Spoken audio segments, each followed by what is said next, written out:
to think about this from our role as a teacher. All right.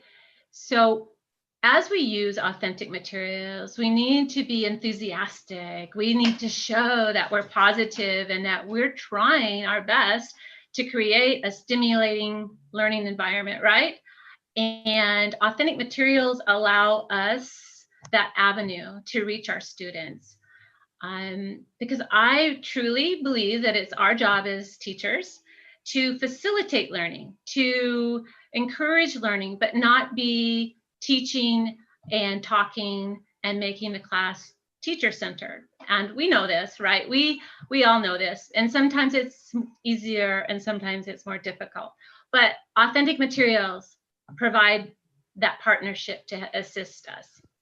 So I just want to keep that in mind today, that we truly have a role as teachers to engage in authentic materials ourselves. Here we go. I'm going to talk for the next few minutes in two parts, basically. Part one is my background material to make sure that we're all on the same page as far as what do we mean by authentic materials? Where do you find them? How do you work with them? And then part two is what I want to move in just a little bit more into practical application. I know you're going to hear a lot of information today.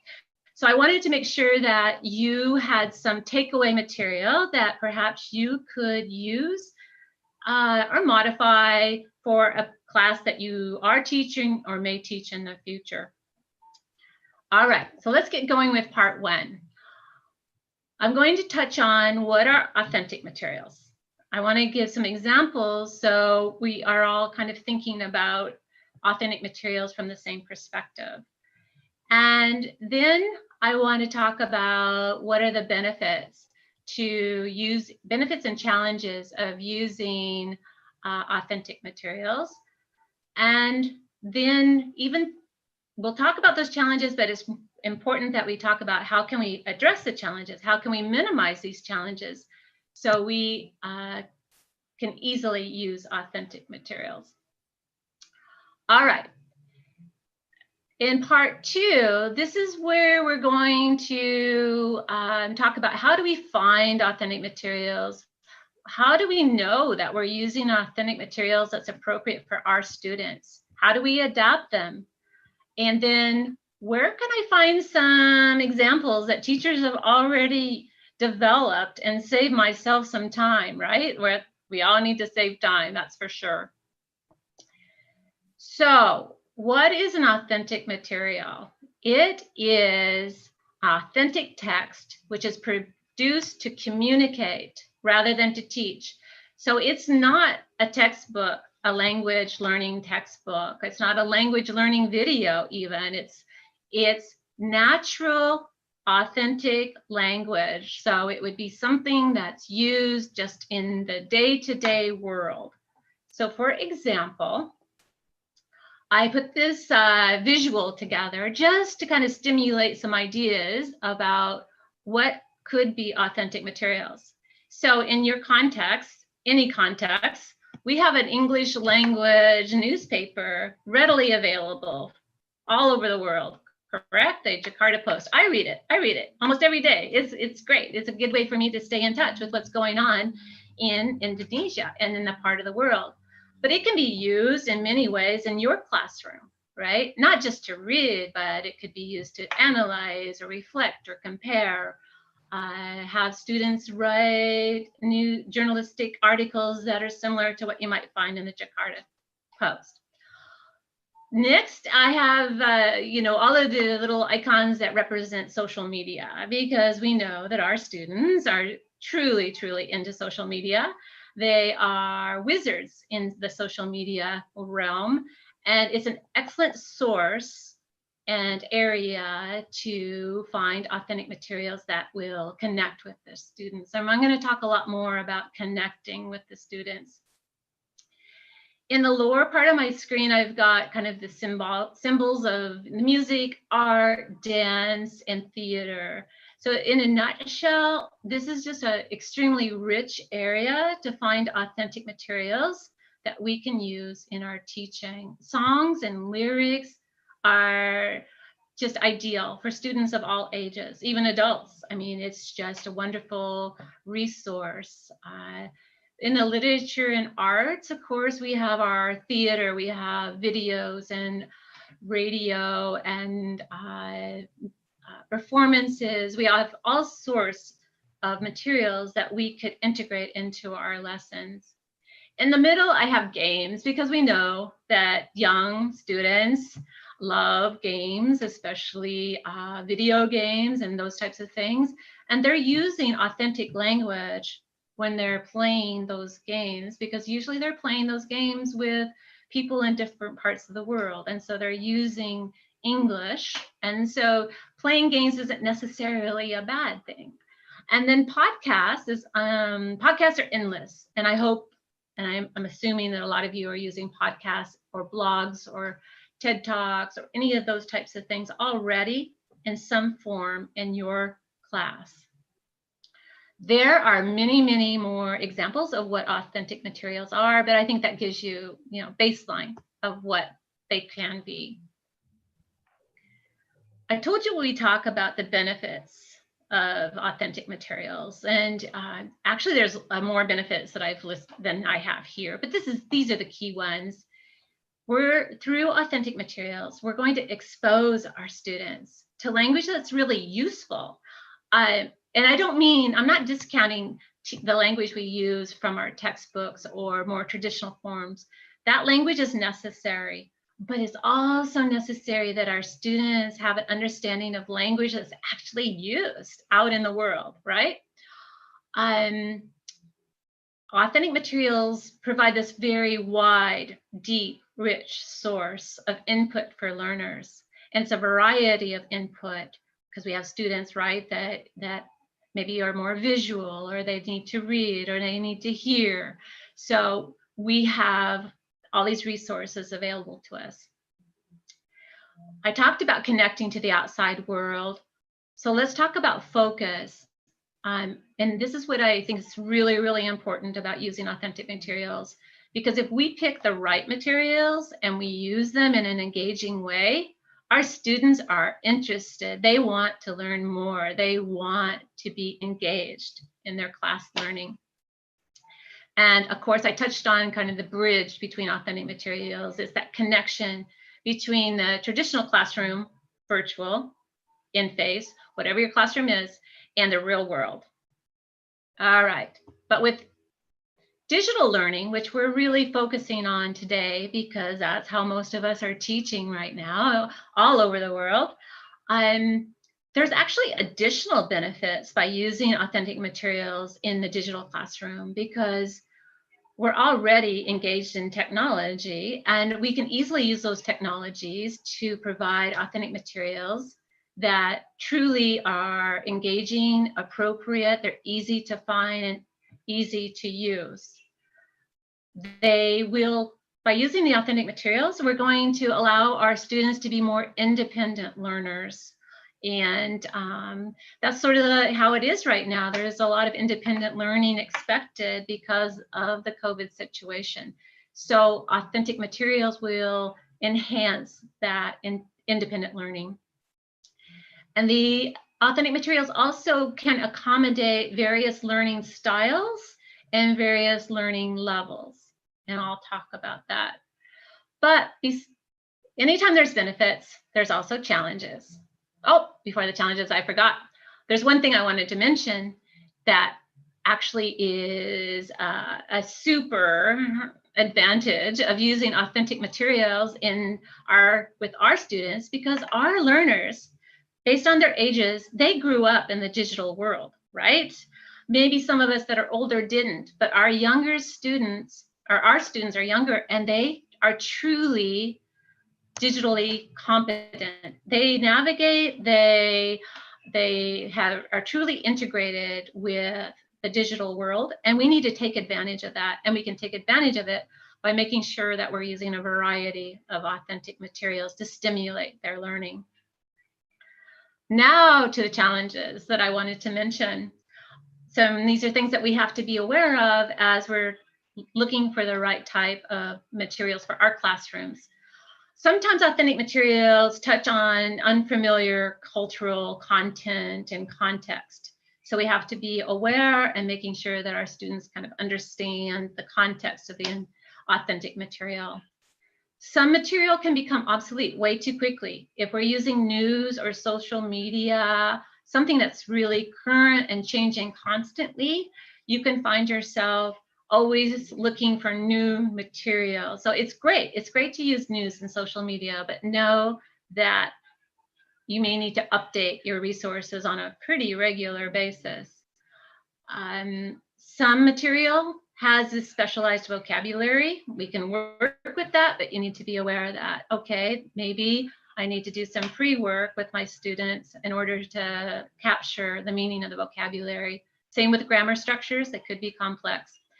And in some cases, especially maybe in our earlier learners, authentic materials can actually increase their anxiety because they don't understand the authentic language. They're used to the classroom language. So we need to make sure that we, scaffold the learning for them.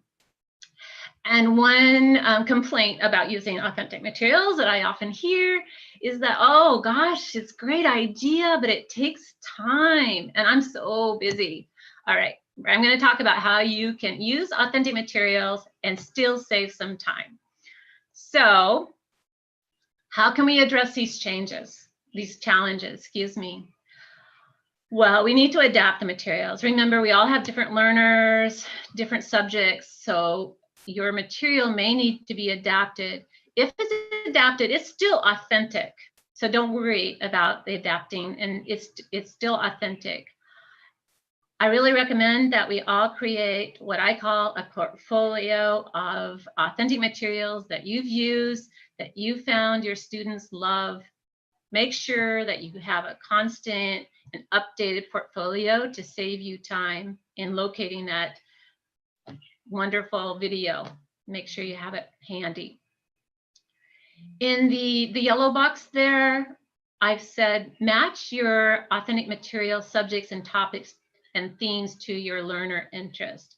If there isn't a match, there's no benefit to using authentic materials. All you've done is create a lot of busy work for yourself, and your students are still like just a little disconnected from their learning. And in the blue box, discover how to empower your students to do some of the work for you. And I'm going to talk about how that can work. So, questions to ask yourself as you select authentic materials. Like I mentioned, does this connect with student interests? Well, what I do typically in a new class or at the beginning of a class is I survey my students. And in that survey, I'm asking for a variety of information from them, but I'm also asking about what types of topics, depending on what class I'm teaching, of course, but what kind of topics and interests are they especially, passionate about. And with those surveys results, I then create a task, an assignment maybe, where I ask each student to find examples of authentic materials that connect with those topics. And they're basically doing the initial research for you. They submit all of those examples. They might be videos, songs, games, all those things we talked about. And then you have your initial list to work for, and it saved you hours of time. Plus, they're going to topics connect with your students because they're the ones that provided the material. It's a good start. It's not, there could be some holes there because students might not identify the best materials, but at least it's a start. Make sure that your materials that you use are engaging, remember, because just because they're authentic does not necessarily mean they're engaging, and that they're the appropriate length.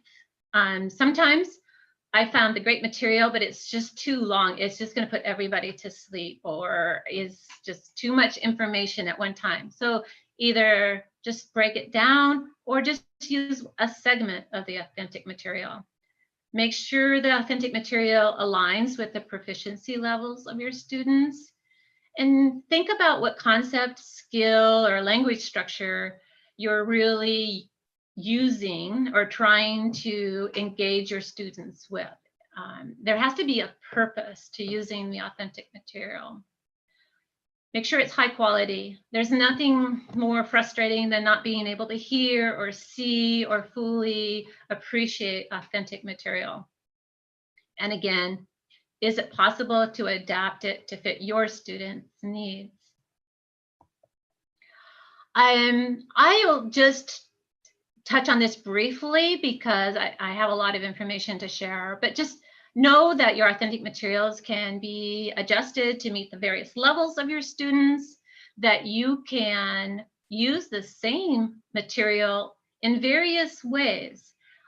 So you don't always have to use brand new material. So if you were to use a blog, no, not a blog, let's say a podcast, you could use it first for, traditionally we might use a podcast for listening, but then you could be using it for analyzing and or comparing, or using it as a model for students to create their own podcast. So there's various ways you can use the same material. And then make sure we understand what language support the learners need so they'll be successful in using the authentic material. Okay. So let me see, I want to check my time here, how I'm doing. And, oh, I forgot to start. So anyway, I'll just finish up here with resources. I told you I wanted to leave you with some practical information.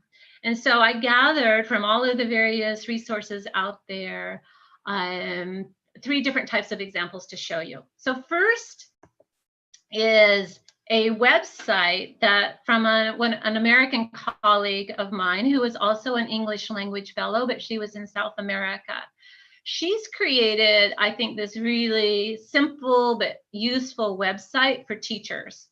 And this is for language learning teachers. And if you were to go to her website, you'd see resources for students and resources for teachers. If you were to go into the teacher component, you would see, again, a drop list of various types of resources for English language teachers.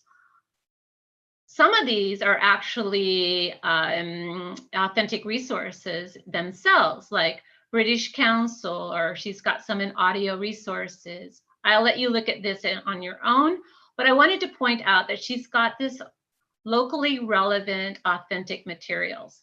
If you were to click that, you would drop into her details about using authentic materials. She put together an example here for New York City.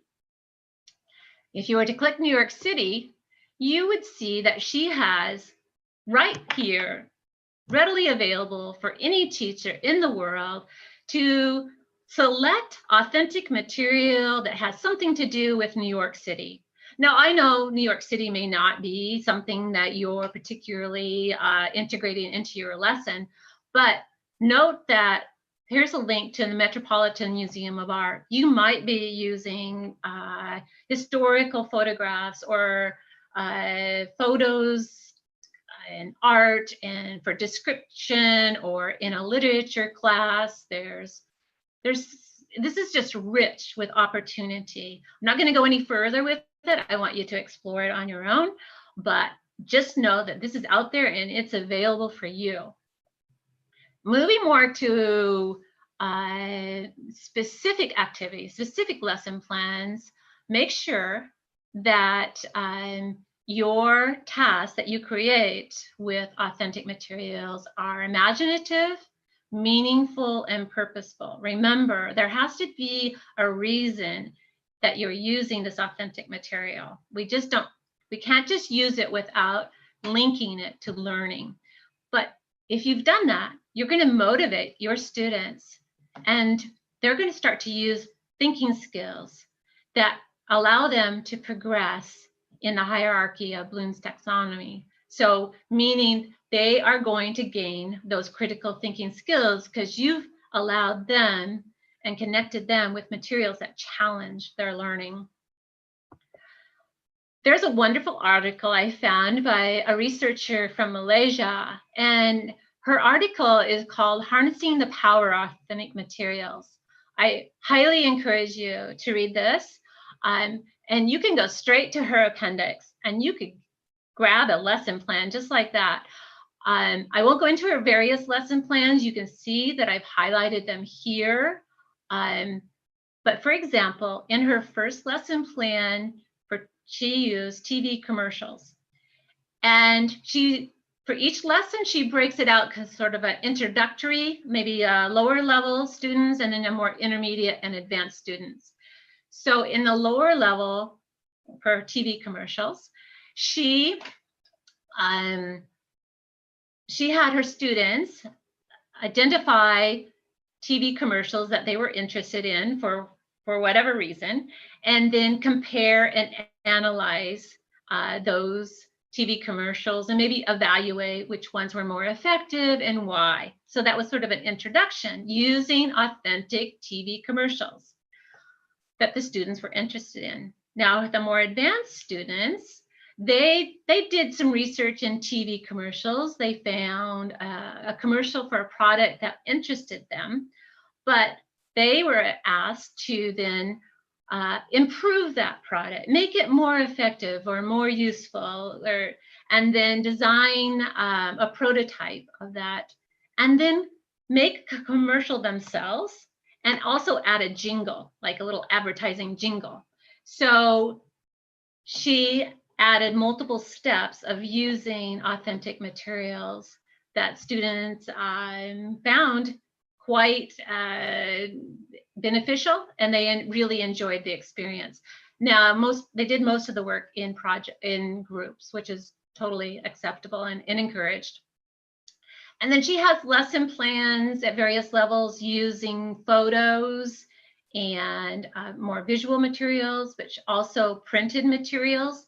Now I say print, but remember, it doesn't mean to be actually printed. They could just be things that you find on the internet itself, right? And then using real objects, like perhaps clothing or some type of object, she had her students do some storytelling. So that is using authentic material as well. And in the last example I have to share with you today, again, it's pretty interesting, and I encourage you to read the article. But this researcher conducted 3 case studies about how authentic material, or trying to determine if authentic materials truly engage online learning. And the answer is at the bottom there, absolutely yes, it leads to greater independence in learning. But the first case study was in a situation where there was actually no textbook available. And I know this happens to many of us in many of our classrooms. And so he worked with his students to create a virtual textbook with print, audio, video, graphic that matches the course syllabus, and uses that virtual textbook each semester, but of course changes it and updates the authentic material to keep it current and engaging to the students. In the second case study, the textbook, there was a textbook, and the students did have access to the textbook through distance learning, but it lacked authenticity. Well, it's a textbook, right? So generally they aren't that authentic. And it really didn't allow the students to interact very much. So this instructor created supplemental materials, and there's a couple really good lessons involving travel and personal assistant role playing that I encourage you to explore, and it may encourage you to do something similar in your class. So I know that I've gone fairly quickly through this, but my main objective here is that I have planted sort of that seed, or I may be inspiring you to step it up, to use authentic materials in our distance learning. Because remember, by using authentic materials, we're helping our students so much, because we're going to expose our students to real language that they're going to use in the real world when they've completed their studies. We're preparing them to be creative and innovative, and and able to contribute to the economy in whatever field that they choose. But we're going to help them by making sure that they can operate with real language. And I can't quite read my box here, but authentic materials, remember, they provide that variety of input. Variety keeps us all interested, teachers and students, right? By using authentic materials, we focus on our students' needs, which is absolutely critical, and we're creating that student-centered environment, staying away from teacher-centered. And finally, just to remind you as teachers that go out there and embrace your digital natives, those students, right? They love the digital world. They navigate it without any problems. Make sure you invite those students to help you find that authentic material. It will save you time and energy, and you'll be finding the material that's best suited. And make sure that you're choosing material that really stimulates learning and encourages that critical thinking. So I am so happy that I had a chance just to share a little bit about authentic materials with you today. And I'm happy to share my presentation, of course, and let me know if you have any questions. Here are the references. These are the articles that I specifically referenced today where you could find those examples. And here's my contact information. So thank you so much. Okay, thank you so much, Andrea. Hello, Andrea. Yes, yes. Andrea, thank you for the great presentation. Very inspiring today related about authentic materials. Andrea, I would like to tell you that our campus this year already have very great authentic resources, but we lost the resource since during the pandemic. Do you know it? Well, I didn't quite hear. I didn't quite understand. Oh, can you hear me, Andrea? I hear you pretty well, but sometimes the voice is a little wavy. Yes. Ah, I see. Andrea, when Malang has already had authentic material or resources this year, but now we lose that material, we lose that resources. Do you want to know it, Andrea? So you lost authentic materials when you went to distance learning? Yes, this year. Oh. This year, okay. Yeah, the answer is that is you. Oh, yes. Thank you. Yes. Oh, yes. It was so difficult to leave so quickly, and but at least I can add a little bit of authentic material today, right? Okay, thank you. Andrea, stay tuned in here because at the end of the session, after the second keynote speaker, we'll have some questions for you. Okay, yes, I'll stand by, okay? Ladies and gentlemen, now we come to the next session. It will be very exciting since we will have Dr. Raja Zuraida from Malaysia as our next keynote speaker. Before we continue, I'd like to greet Dr. Raja Zuraida. Hello, Dr. Raja Zuraida. How are you? Good morning. Hello, hi, Dr. Raja Zuraida. Nice to meet you this morning. Ladies and gentlemen. Hi, morning, Dr. Lika. Hi. Hello, nice to meet you. Welcome to our conference, Dr. Raja Zuraida. Can you hear me well? Because I'm afraid my internet connection is unstable right now. No, we can listen to you very well. We can listen All to right, you. thank you. Thank you so much. Ladies and gentlemen, I'd like to introduce Dr. I know that you can't wait for the next presentation by Dr. Raja Zuraida, but I know that you will lose more of your patience after I read a short biography of Dr. Raja Zuraida. Associate Professor Dr. Raja Zuraida binti Raja Muhammad Rasi is a Director of Marketing and Corporate Communication Office in University Tan Hussein on Malaysia. And her research area interests are in operation management, logistics and transportation, supply chain management, and blockchain technology.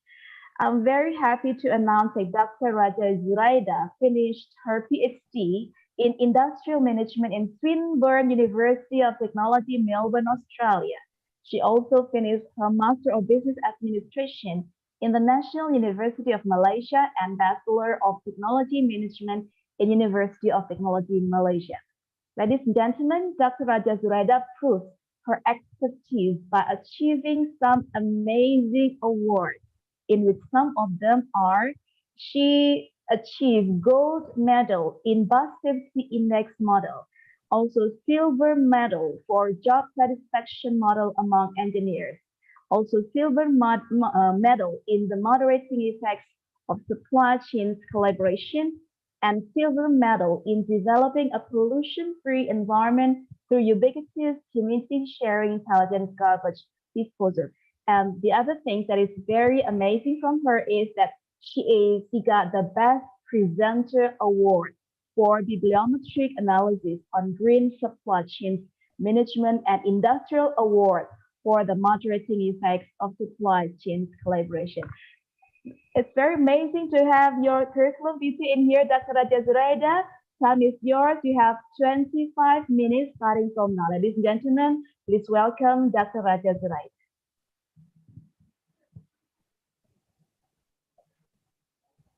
Yes, Dr. Raja Zuraida, time is yours. You have 25 minutes starting from now. Thank you, Dr. Like. Actually, the network is not stable here, so I barely hear your introduction. Okay, so anyway, okay, hi again, hi, good morning everyone, and Assalamualaikum to everyone. Selamat pagi, bapak-bapak, ibu-ibu, para pelajar sekalian. Okay, selamat pagi. Bersiaran dari Malaysia. Alright, so thank you to Dr. Like, alright, for actually for a lovely introduction, I guess. Okay, and thank you also to Faculty of Tarbiyah and Teachers Training University Islam Negeri Maulana Malik Ibrahim Malang for inviting me to this eye-opening international conference. And I'm happy to see Andrea as well. Okay, again, and Prof. Dr. Langgeng. Okay, so we met a few years back. Maybe last year we met in the international conference in Indonesia. Okay. So again, ladies and gentlemen, I'm Dr. Raja Zuraida. So inshallah today I will talk about my topic title Higher Education Institutions in VUCA World. Okay, it's quite related to what Andrea's speech just now because in VUCA World it's actually the higher education learning in today's world is very much different, even if we compare to 10 years or 20, even 20 years ago is much different from what are the environment that we're facing today. So what are the challenges and opportunity for learning and development? In my speech later, I will focus my discussions on the challenge of higher education in VUCA world today. All right. Before I begin my speech, Dr. Like, can you allow me for me to give a brief introduction of my university? Yes, please. All right. Thank you. Okay. Okay, this is my university background for you, ladies and gentlemen, who maybe did not hear yet the word my university name, University Tun Hussein on Malaysia. All right. Okay, as you all know, I'm from University Tun Hussein on Malaysia. UTHM is actually one of the public university in Malaysia, and we are in a group of Malaysian Technical University. There are actually four public technical university in Malaysia, which is one is our university UTHM, and then we have University Technical Malacca. All right. Did I share my presentation? Sorry. Let me share my presentation. Sorry for that.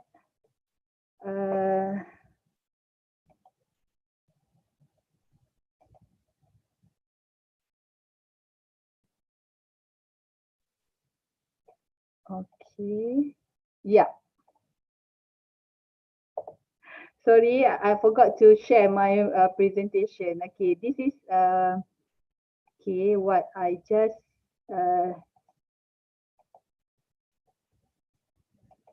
all right. Okay. So these are the four Malaysian Technical University in Malaysia. Okay.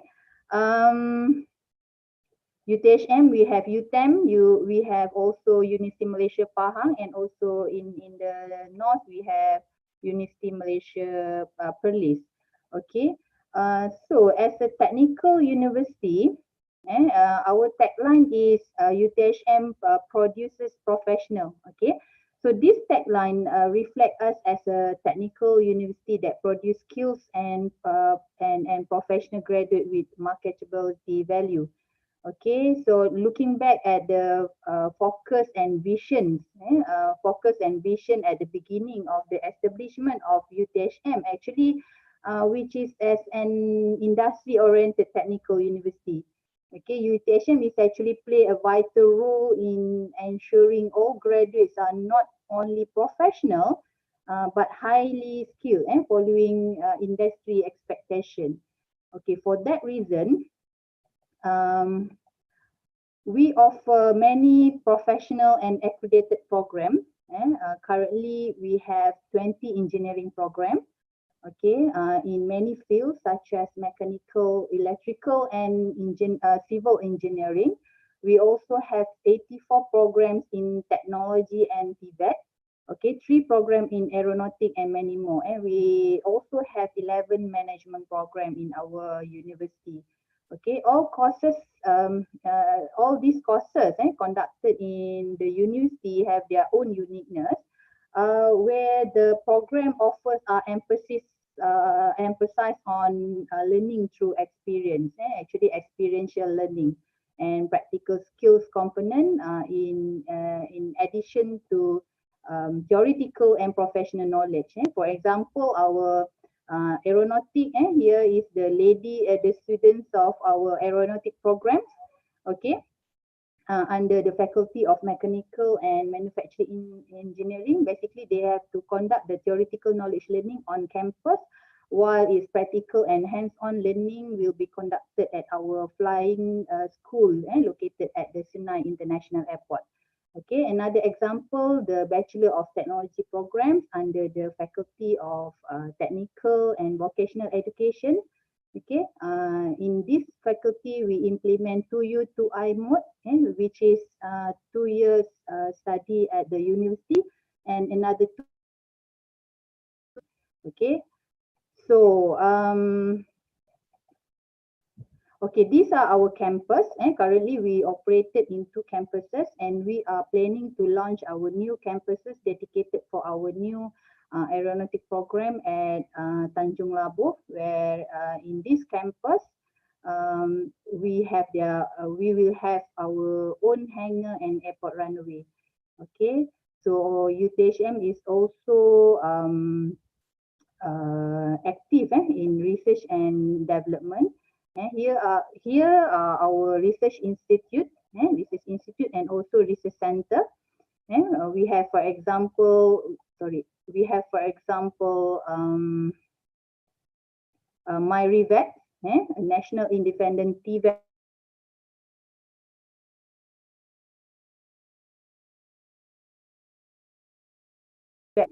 So maybe if your faculty member interested to do collaboration research with this MyRevet, so we are welcome all of you to join us in our research center.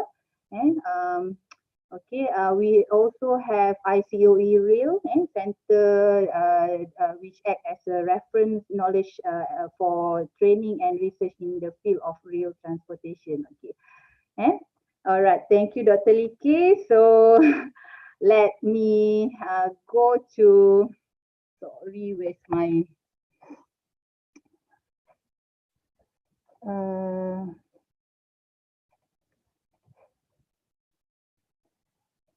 okay. Can you see my slide now? Yes, you can All see right, it. okay. Thank you. Okay, so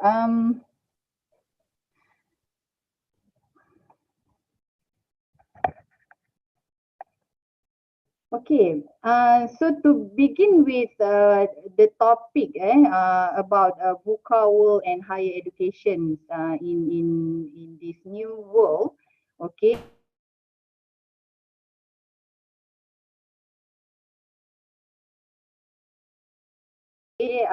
Maybe I want you to put up your hand to show or to clap to show me this. How many of you have a sense of uncertainty in the world on going on around us right now? How many of you have a sense of uncertainty in the world around us right now? Okay, we're facing a lot of uncertainty, right? Okay, the feel is we can say is not very good feel. If we're facing with the uncertainty, we are not happy without it. For most of us, the feeling of uncertainty is really uncomfortable. Before I was appointed to lead the UTHM corporate office, actually I work at the strategic management office of UTHM. And what we at the strategy office seeing is the real struggle of our leader to lead through a time of such uncertainty. Okay, so the problem is that is exactly what we need. We need leaders who can lead with vision and courage. Why we need this? Why we need the leader? Why we need this such a leader? Leader that can lead with vision and courage. Because of the uncertainty. We need leaders who can see through this time of uncertainty and help us to get through to get through the moment, the situation. It is human nature to need this leadership. The problem is though, in uncertainty environment that our leaders feel like they are trying to steer the ship through a heavy fog. We cannot see anything, we cannot predict anything in front of us. What will happen in front of us is very we don't have enough data to basically predict very well what will happen in the next future, for example. And the environment is not clear, and sometimes or usually we cannot foresee what is in front of us. Okay, but through the executive team of the university, I heard and learned a new term. What I'm going to share today, the new term that I learned from our top executive member in the university, VUCA. Okay, I'm not sure whether the students have heard this term VUCA. What is meant by VUCA is actually it is stand for four words: volatile, uncertain, complex, and ambiguous. It is intended to describe, basically it is to describe the fogs of uncertainty of our situation. To describe the fog in the, for example, in higher education. Okay, so actually this term is firstly coined by the US Army to describe the more volatile, uncertain, complex, and ambiguous multilateral world perceived as a resulting from the end of the Cold War. For most of us, maybe when I say VUCA, maybe from our perspective in higher education system in Malaysia or in Indonesia, the COVID-19 crisis clearly fits the bill. Because this is the first time ever in my education life, we facing with very volatile, unsure, the chaos, handling the student, the stakeholder. So COVID-19 crisis fit the bill in my discussion today, especially in our landscape in higher education. All right. For example, I will share how UTHM deal with COVID-19 crisis. Okay, when this crisis began to erupt in Malaysia, basically in Malaysia, we have the first case in Malaysia at the end of January 2020. Okay, university leaders and students in particular that they were in a VUCA situation. And we also have a case in our university itself. Okay, but at that time, we are very uncertain of what's next. What should we do? And what should we do? And should we go for plan A? Should we go for plan B? All right. So the strategic office has already do the simulation, simulation role. So they do the they simulate. If we do this, this will happen. If we do plan B, for example, this will happen. Okay, so we do not have actually when COVID-19 happens in our university, cases happen in our university, we do not have enough information actually, so we have difficulty in predicting the future. Decisions, we also have difficulty in making a fast decision because it's involving many stakeholders. It involves, for example, the parents, the students, involving decision involving the industry, the international student. We also have mobility students. Some of our mobility students are local in Malaysia, but some of our mobility students are abroad. We also have inbound mobility students. And each of these cases is very dynamic, and it is and issues. The issues are very and different for each other. So we have to deal with this chaos situation during that day. So what is VUCA? So when we state VUCA, V is stand for volatile. Volatile happens when it happens when the speed of change in an industry, or particularly in our discussion today in higher education scenario. Okay, it's associated with fluctuation in demand, for example, the turbulence and short times to market. Like Andrea said just now, the students are looking for digital authentic material, for example. The students right now going for they are the native digital. So sometimes between the students and the lecturer, they are big gaps. The lecturer is at this level, but the student is that level, for example. So the gap is very high. Okay. So another example, when COVID-19 happens in the university scenario, we need to have we need to change the rules, the regulation. We need to make them the decision must be very fast. That is actually very volatile for leaders and also the students to make a good decision and to lead the university actually. in the outside environment, maybe the additional factor that increase the turbulence is the global higher education, the rise of digital economy, for example, connectivity, all of those will increase the volatility in the higher education system. All right. And number two is uncertainty. When we say uncertainty is something uncertain, uncertainty is defined as we can say as a doubt.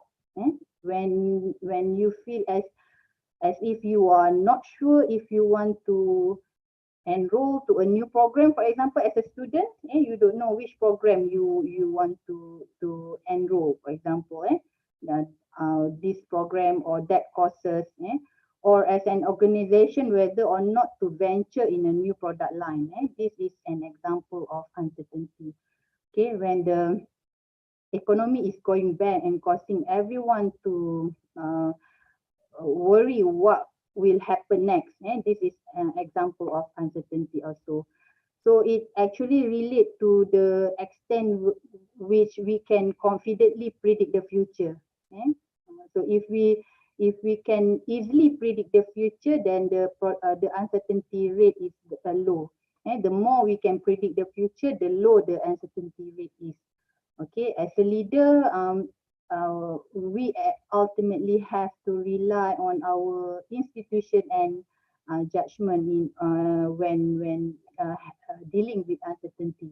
Okay, next is complex. Complex is the number of factors that we need to take into account. Their variety and the relationship between them. Means in, for example, in higher education, in our university, the more element that we need to deal, for example, if we dealing with one student or one group of students, it is easier compared to if we have to deal with so many students, 70,000 students with different background, with different ethnicity, with different country, for example, international and local companies. So the complexity is bigger. All right. So ambiguous refer to a lack of clarity about how to interpret something.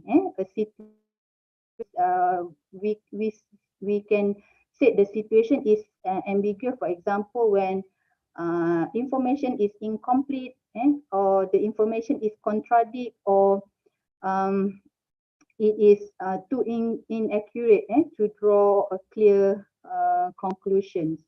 Okay. The question is, how do university meet the VUCA? All right. How do university meet the VUCA challenge? Actually, in Malaysia, we want to prepare all our graduates to be able to face this VUCA world. Especially in this 21st century, what we know is that the digitalization and the speed of development of almost everything is very fast. All right. So through Malaysian Education Blueprint, actually we have Malaysian Education Blueprint. Malaysia is actually committed to transforming the Malaysian education landscape to prepare the student for an increasingly dynamic world, including the VUCA. So we hope our students could prepare themselves for them in future can navigate in VUCA world easily. All right. But prior to that, the big question is, what kind of future generation do we want? Okay, what kind of future generation do we want? So in our Malaysian Education Blueprint, we highlighted three things. Firstly, we want to produce or nurture graduate that can meet the 21st century challenge. We know that 21st century challenge open up more space for VUCA environment for the students. Okay, and secondly, in goal is to produce graduates who have critical thinking skill. These are the skills that are very important in VUCA world. Apart from that, the next skill, entrepreneurial skills and holistic and balance. And also, the graduate should have balance between character and knowledge. I will discuss this further. Balance, character and knowledge is very important in our Malaysian setting. We don't want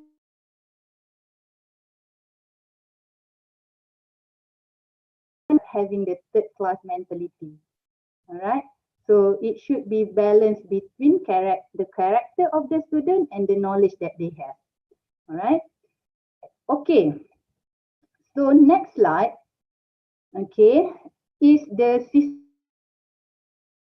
student aspiration that we have set in the Malaysian education blueprint. Okay, so the Malaysian education blueprint, therefore, in the blueprint, we built our system on 5 aspirations. Okay, which is in system aspiration, which is we focus on access to the education system, the quality of education system, the equity, the unity, and also the efficiency. These are the 5 attributes in system aspiration. And the ministry emphasis on the balance, what I just said just now, the balance between both knowledge and skill, okay, as well as ethic and morality. And so the student aspiration in Malaysian 6 primary attributes, which is ethic and spirituality, and then we have leadership skill and national identity. Okay, this 3 part is for ethic and morality part, and then we have another 3, proficiency, language proficiency, thinking skill and knowledge. These are for the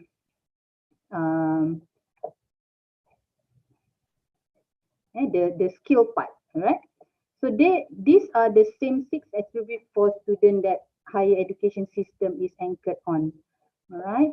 Okay. Next.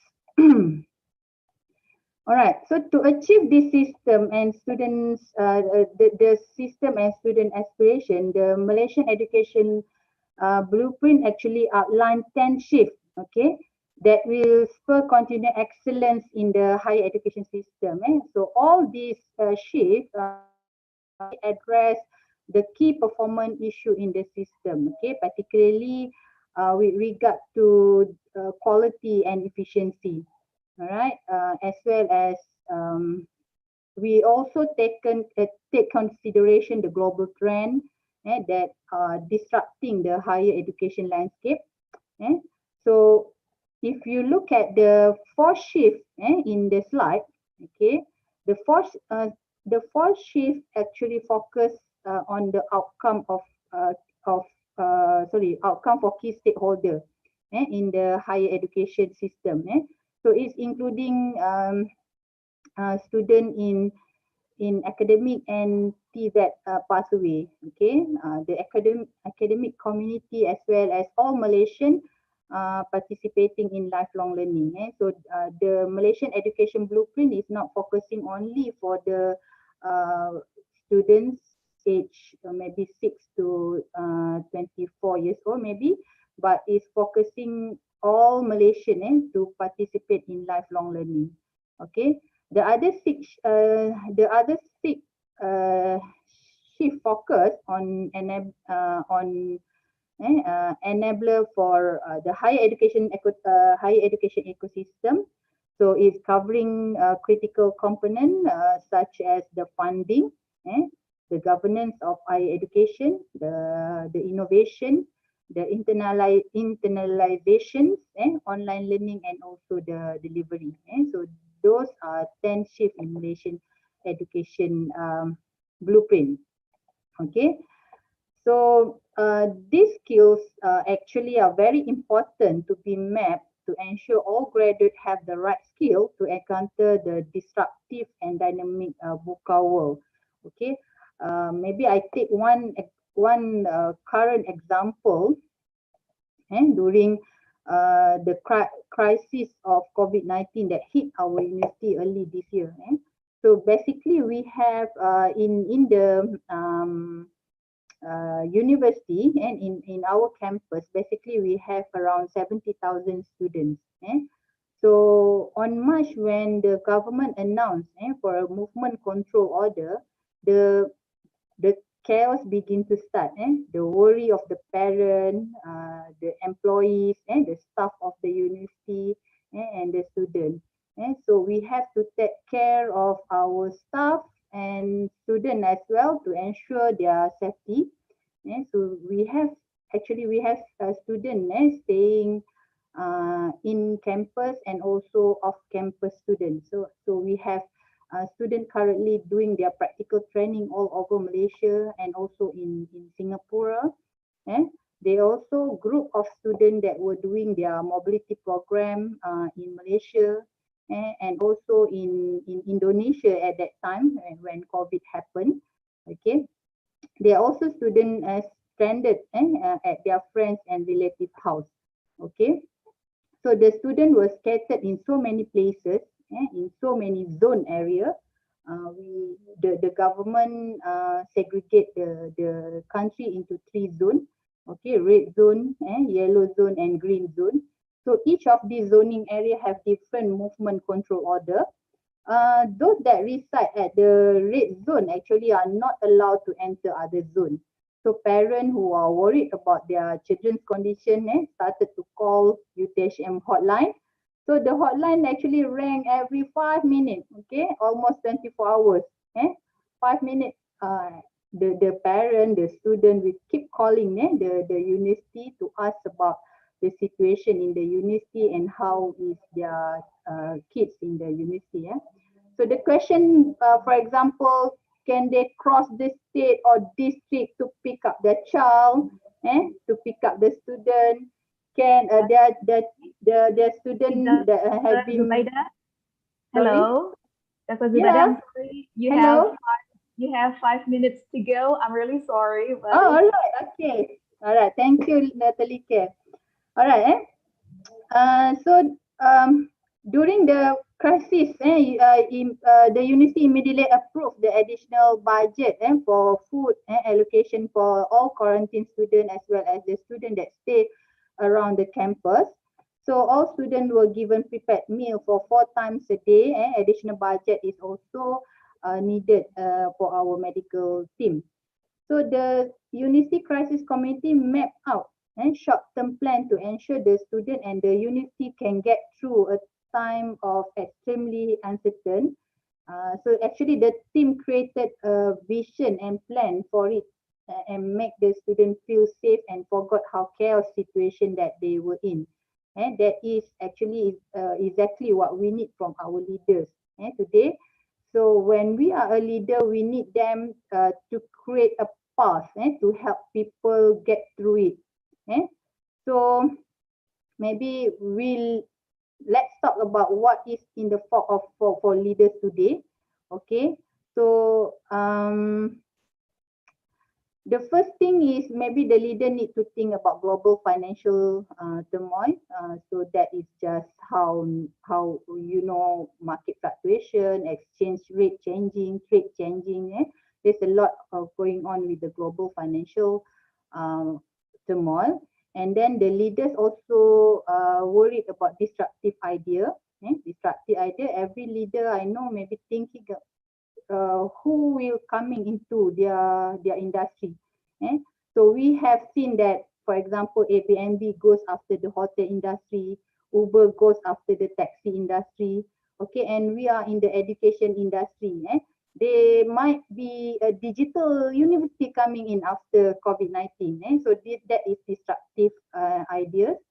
There's also a customer evolution. What I mean by that, today our customer have so much information.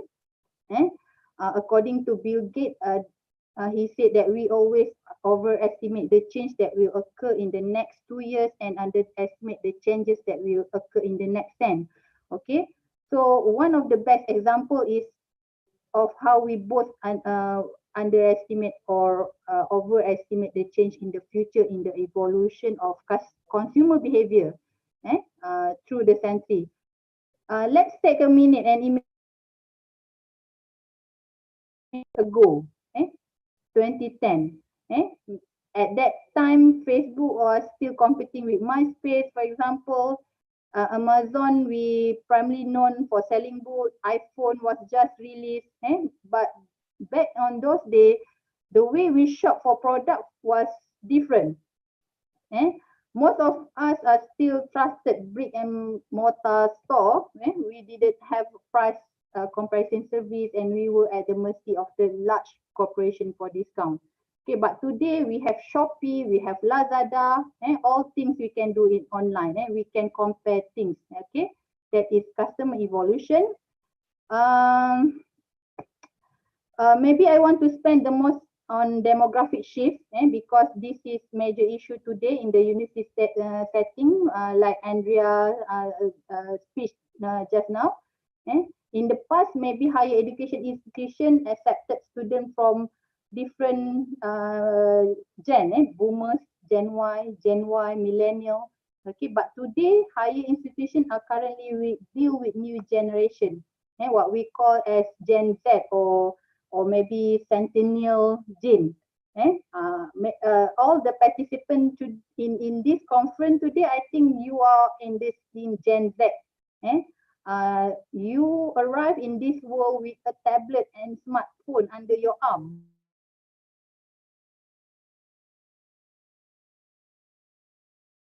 So the internet is part of the DNA. So it's formed in their home, in their education, and the way they are socializing. All right, they are, we can say, they master of technology. Okay, so as a higher education institution, we actually need to prepare for this type of generation.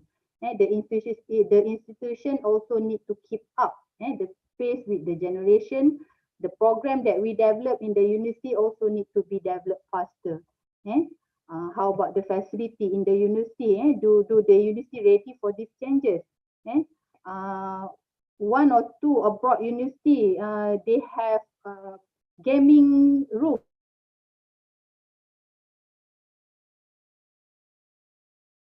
for the upcoming changes. This is the question. Okay, so I think I stop here. Dr. Like, thank you. Okay, thank you so much, Dr. Raja Zuraida. Ladies and gentlemen, it's very interesting to get the VUCA word today, especially during the pandemic. It's something that is the highlight of this presentation.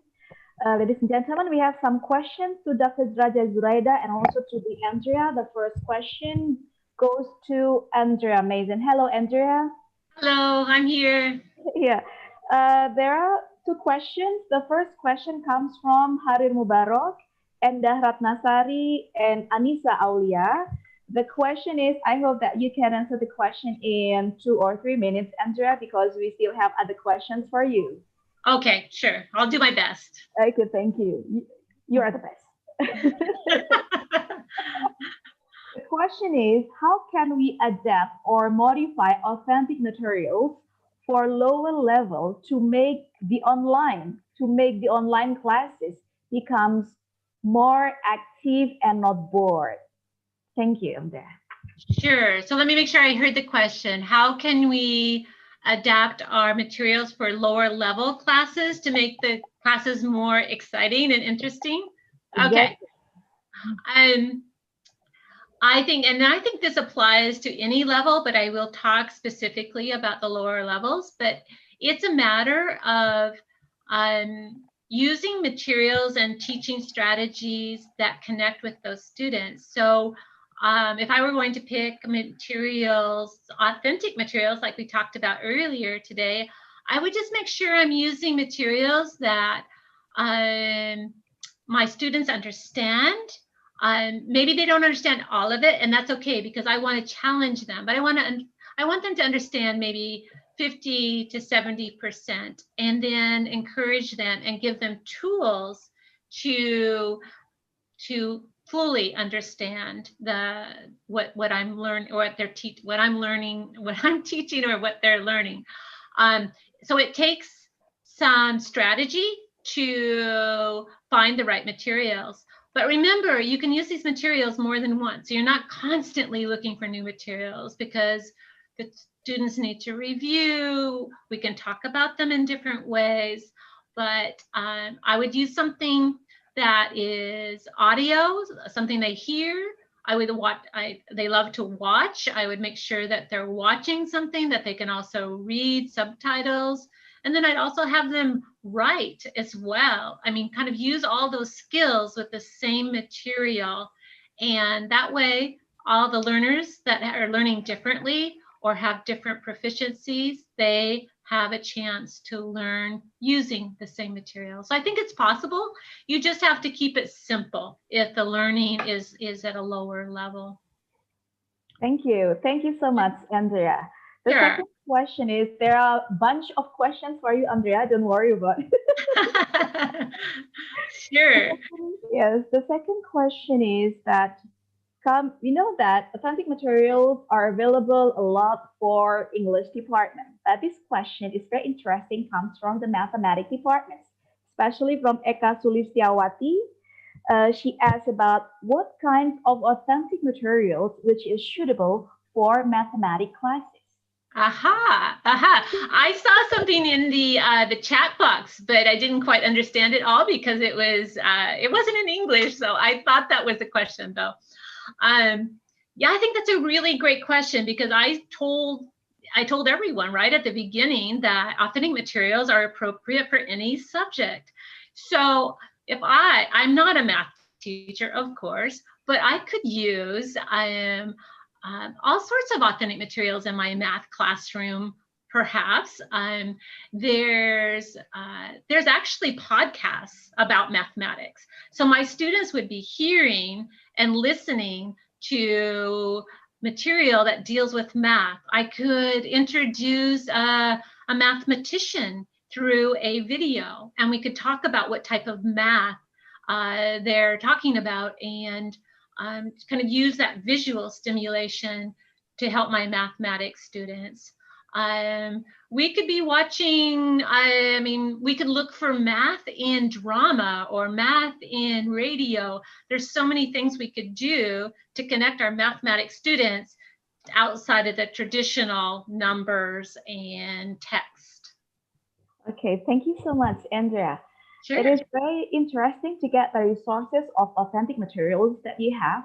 And there's also the last question comes from Karina Yulianti. The question is, how about providing authentic materials in remote areas in which like internet access is not quite available, so we cannot access like Facebook, YouTube and everything. So how can we still get authentic materials? Oh, that's a really good question, because sometimes some environments have very limited resources, right? And in that case, maybe they're not as readily available as I discussed earlier, but they still are available. So for instance, we can use more traditional, like supermarket advertisements. Actually go to the local store or mall and look for printed material that we can get multiple copies of and take them back to our classroom. Newspapers, they're still printed newspapers that we can use.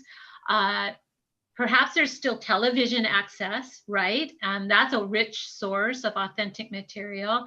So I know not having internet access makes it more challenging, but there's still multiple ways to gather authentic materials. Restaurant menus are authentic materials, right? You can connect maybe with colleagues that are in a more resourceful location, so where they could send material to you in English and or just kind of use that connection outside of your community to help find those authentic materials. Just a plug for the Relo office in Jakarta. They will provide English language newsletters to teachers, and I can help connect teachers to that resource if they'd like. And they're excellent teaching sources, and they're kind of like a 4-page current event printed newsletter. Okay, thank you, Andrea. Those are the questions for you, Andrea. Could I say one more thing? Not answering a question, but it's such a thrill to see my friends, and I'm seeing students' names and students I remember. And I remember I met Dr. Raja last year at a conference. We sat right next to each other. So it's wonderful to see her and listen to her again. So thank you. Oh, amazing, Andrea, amazing. I hope that you can have the next contact with Dr. Raja Zuraida. Okay. Yeah, thank you. Andrea, we say yes to you. Thank you. Thank you so much. The next question goes to Dr. Raja Zuraida. Very interesting questions that comes to you. The first is from Yapiter Marti. The question is, what is your opinions related to the development of education in the midst of unstable political turmoil? Is it able to change the moral of the educators during the VUCA world? Sorry, Dr. Like, can you again, the question is? Yes, the question is that what is your opinion now during the VUCA world in which there is a very quick changes in everything, especially in political turmoil? Is the quick change also change or influence the moral of the educators? Moral value, or what is it? The ethics, the characters of the educators? Is there any?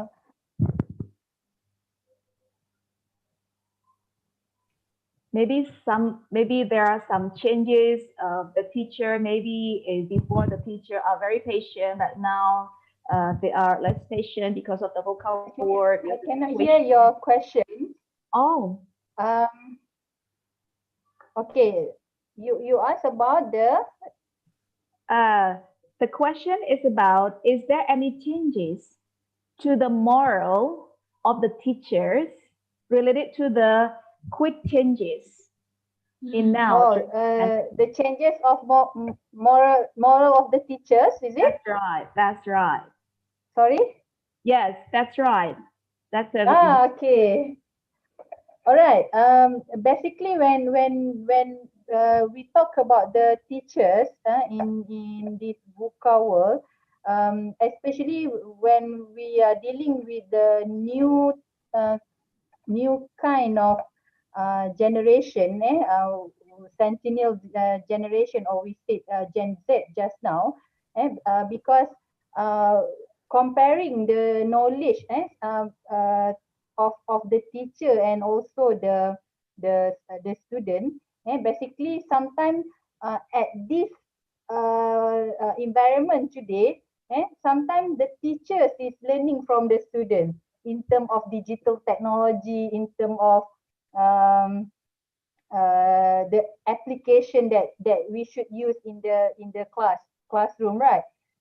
At this moment, at this higher education landscape right now, the teachers or the lecturers also need to learn and unlearn, to skill and reskill their skill to add to the they have to learn more about how to conduct classes in this digital world, for example.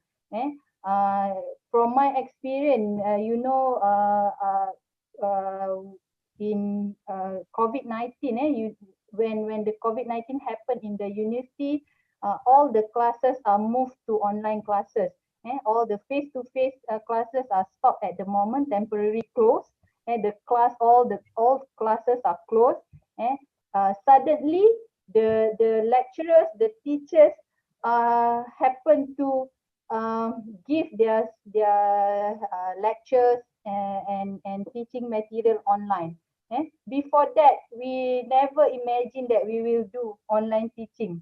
All right, and our university give all the lecturers some budget to buy immediately all the tools and learning tool that needed for online teaching. Okay, so basically when you ask whether the teachers are prepared to move to the digital classroom, I would say that uh, because it happened immediately in Malaysia. I'm not sure whether in US, I think it's already in very advanced, Andrea. But Yeah. in Malaysia, suddenly, okay, we have to step we have to venture to another new world. So the uh, lecturer and student basically need to in when we said VUCA world, we need to learn how to um, manage that uncertainty that disruption during the learning. All right. Dr. Okay. Ike. Thank you, Dr. Zuraida. Very great answer. The second question is, how can the students arouse enthusiasm during this pandemic? How the teacher arouse the students' enthusiasm or spirit during this pandemic? Sorry, Dr. Like. Okay. The second question is from Miss Tia. The question is, how the teacher can arouse the students' motivation during this pandemic?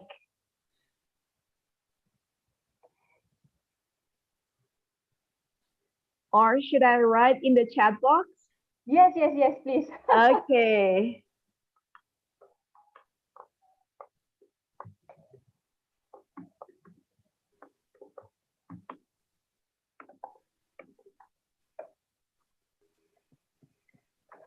Yes, that's the question that I just brought to you. How can teacher arouse students' motivation during pandemic? How can teacher arouse student motivation during pandemic? That's right.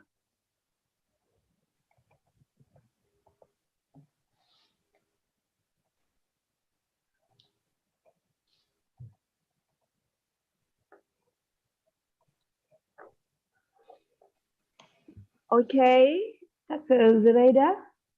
Hello. Or while you are answering that, are you ready to answer that?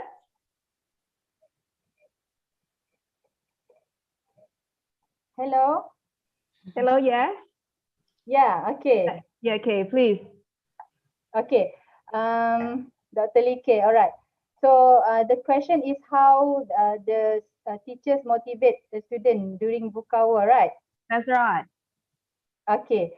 So during this VUCA hour, basically, especially for example, if we can relate it with the COVID-19 that happened in the university. Okay, the first thing is I think the first major thing that are very important is how we communicate the university vision and make it the vision the university and the students at the same level. And sometimes when the communication is not there, and maybe students are feeling demotivated because maybe they think that the university is not taking care of them uh, in good situation, for example. So we need to communicate the vision or what happened in the university and what happened currently in the university and how we dealing with those issue, and we need to communicate it with the student. And in our university, we have during the COVID-19 we have the crisis management committee. And so in those in this committee, the chairman for this committee is our vice chancellor, and all the deputy vice chancellor in the committee, also all the deans, and several office that are involving, that are very important in dealing with this crisis. Okay, so in the committee also we have the student leaders, all right. So we need student to co-manage the university, so we transfer all the information to the student leaders to make them understand, and to make them to clear all, to make them clear, clarity, so then we hope that with all the information that given to the students, they can make decision, they can understand, so they feel motivated during the crisis. Okay, Dr. Like. Okay, thank you so much, Dr. Raja Zurada. Okay. A lot of questions are coming to you. And this is the next question from Krishna Aditya. The question is, how UTHM conduct online learning, especially for major with lots of practices, such as medical, chemistry, how UTHM conduct online learning for those major? Dr. Like, can you type the question in the group chat? Okay.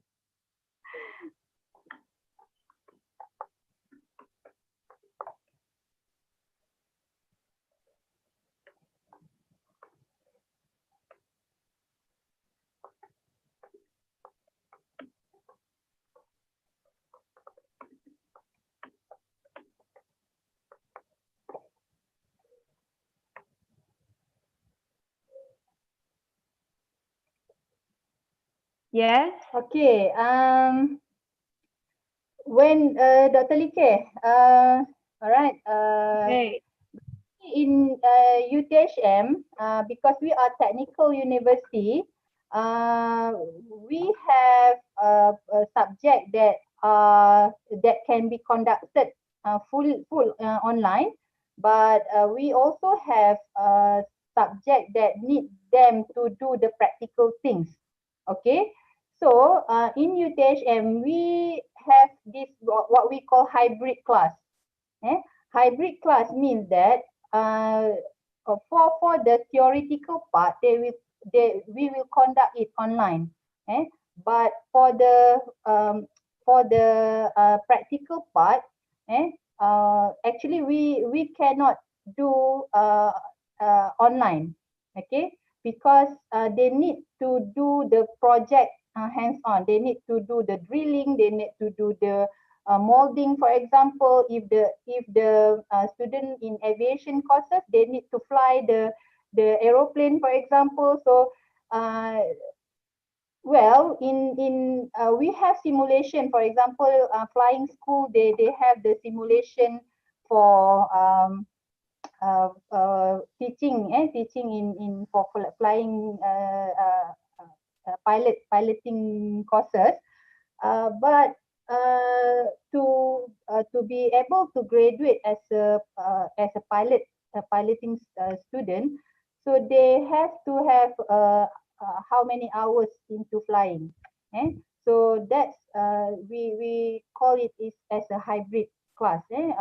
One maybe 30% is in online, 70% they need to come to the lab for a practical purposes. But of course, we have very strict procedure in lab. So the student need to do to make sure to ensure all the SOP are taken care of. Okay, so we don't have total full online learning, but we have hybrid learning in UTHM. Okay, thank you so much. Ladies and gentlemen, this special session by having Ms. Andrea and Dr. Zuraida, 2 hours seems not enough. We have lots of participants, more than 200, and lots of questions. that we cannot accommodate. But unfortunately, time is up and we have to say goodbye to Andrea Mason and Raja Zuraida. But we do hope that next time we will meet again to hear your inspiring material again. Thank you so much, Andrea Mason and Dr. Raja Zuraida. And ladies and gentlemen, before we finish this special session, please turn on your video. We will have a picture session together. Let's have photograph with Andrea and also Dr. Raja Zuraida. Yes, please turn on the video. Okay, let's have picture session. Andrea, we would like to tell you that the audience today are coming from all over Indonesia and some part of Southeast Asia. Wow, that's amazing. That's Thank amazing. You.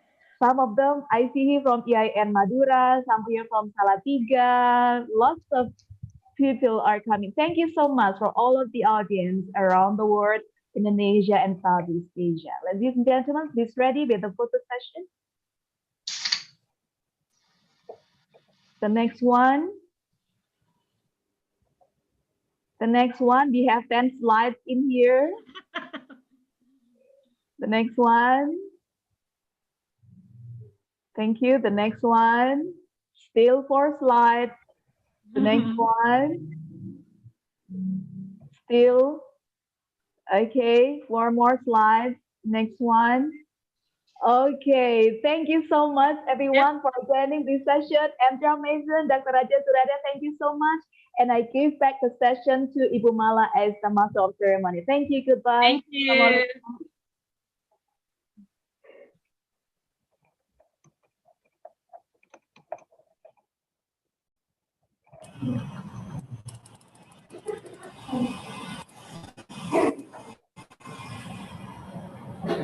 Well, thank you very much for the speakers, Ibu Andrea and Dr. Raja Zuraida, for the very great material. We hope that it can be very beneficial for the participants to enhance their teaching knowledge.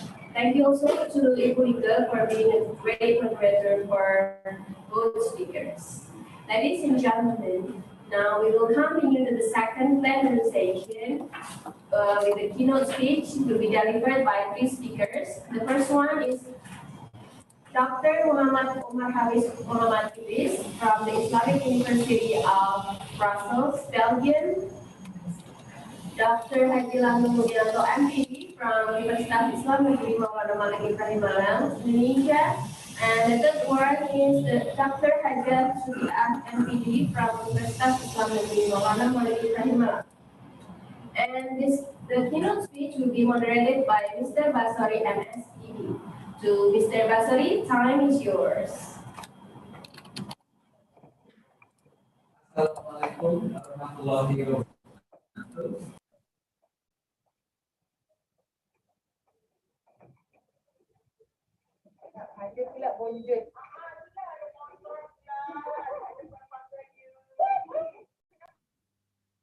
Suaranya belum kedengaran, Mas Basari. Sorry, the voice. Okay. I'm so sorry for that, for the technical issues. Okay. One more time, thank you so much for Ibu Mala for having this occasion. And please help me to welcome one more time to all the honorable, distinguished keynote speakers and all the participants on the occasion of the 5th International Conference on Islamic Education, or ICIED, with the theme Innovative Learning, designed to empower students in digital work, held by the Faculty of Tarbiyah and Teacher Training, UIN Maulana Malik Ibrahim Malang, today, Thursday, November 12th, 2020. I am Basori. I will be the moderator for our second plenary session. In this plenary session, I am more than positive that we will gain knowledge and surely add scholarship capacity upon what we are going to have from the expert who are already with us. In addition to Mrs. Andrea mentioned and also Dr. Zuraida presentation. So let's invite our distinguished keynote speakers, and they are first is Dr. Muhammad Umar Hafiz Muhammad Idris from the Islamic University of Brussels, Belgium.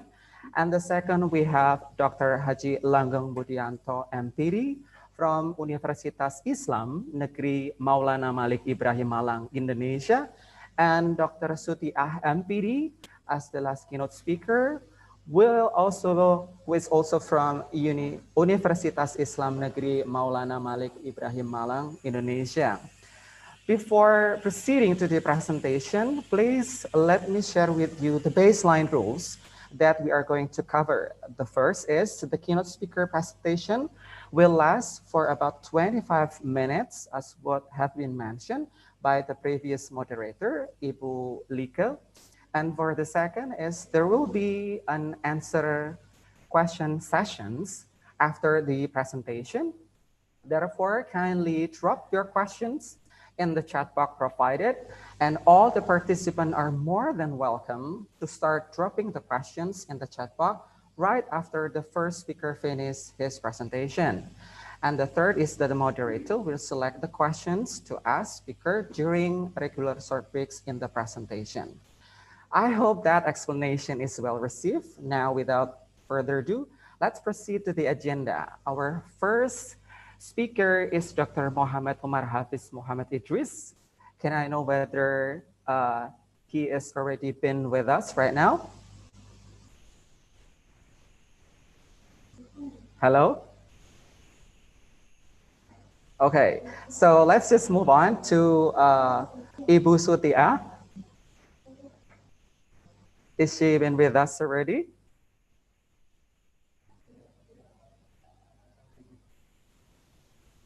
All right, so it seems that most of the presenters are preparing themselves to be ready for this great occasion.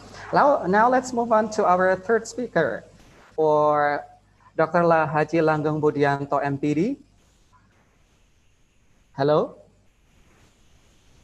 Hello, yes. Okay, so it's nice meeting you, Pak Langgeng. How are you today? Oh, good. I am good. Ibu Sutia is ready, I think. Okay. Thank you so much, Pak Langgeng, for... Ibu Sutia first or me first? Oh, do we have Ibu Sutia here? Ibu Sutia is already. You first start. Oh, okay. So, all right. So, then I will proceed. The first presentation goes to Pak Langgeng. So, before we proceed to the presentation, and I believe that everyone cannot wait to hear the presentation, the very robust presentation for sure. Let me share with you the TP of Pak Langgeng, who is currently serving as the head of the TBI, or the English Education Department head of program. The education from Pak Langgeng while preparing his presentation. So in 2011, Pak Langgeng got here his PhD of the English education from graduate program State University of Malang. And then in 2010, he got his Master of Education from the same university. And for his undergraduate, he earned it from State University of Malang, exactly at the Muhammadiyah University, I'm sorry. And then he also earns the postdoctorate program, the Certificate of the English Academic Writing from the Universiteit Leiden, which is from Dutch, I believe, and also the Certificate Research Methodology from Indiana University, USA. And in 2013, he also got the certificate for the best practices on English for a specific purpose from the University of Oregon, USA. I believe that's the neighbor of Andrea. But okay, so without further ado, please, ladies and gentlemen, welcome Pak Langgeng one more time. And Pak Langgeng, time is yours. Okay, thank you. Pak Pasori, as the moderator for my presentations today.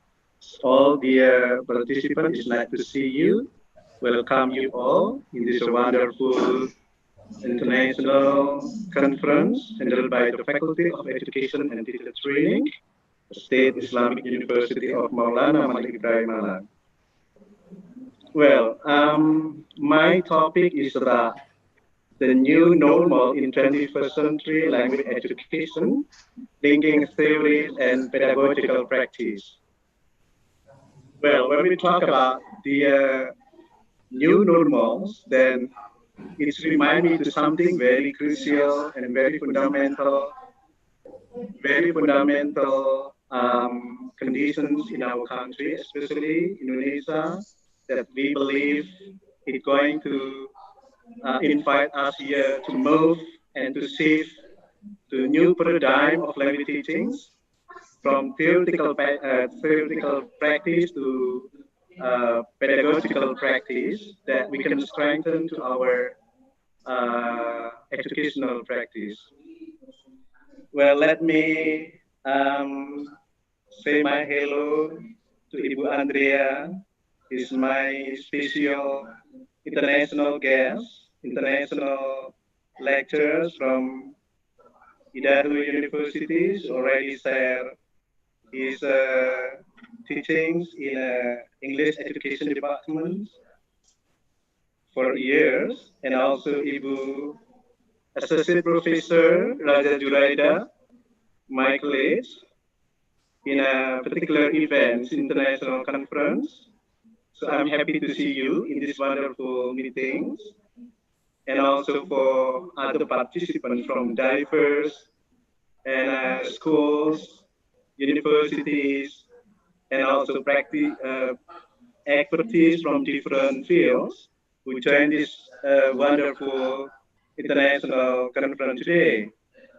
So what I have already shared with you in case of my topic today is something which is a very beneficial to see and to portray in particular context on the way how we need to move and shape our particular teachings, especially in language teaching, in different contexts, will provide a student in more creative, innovative, and challenging for language teachings.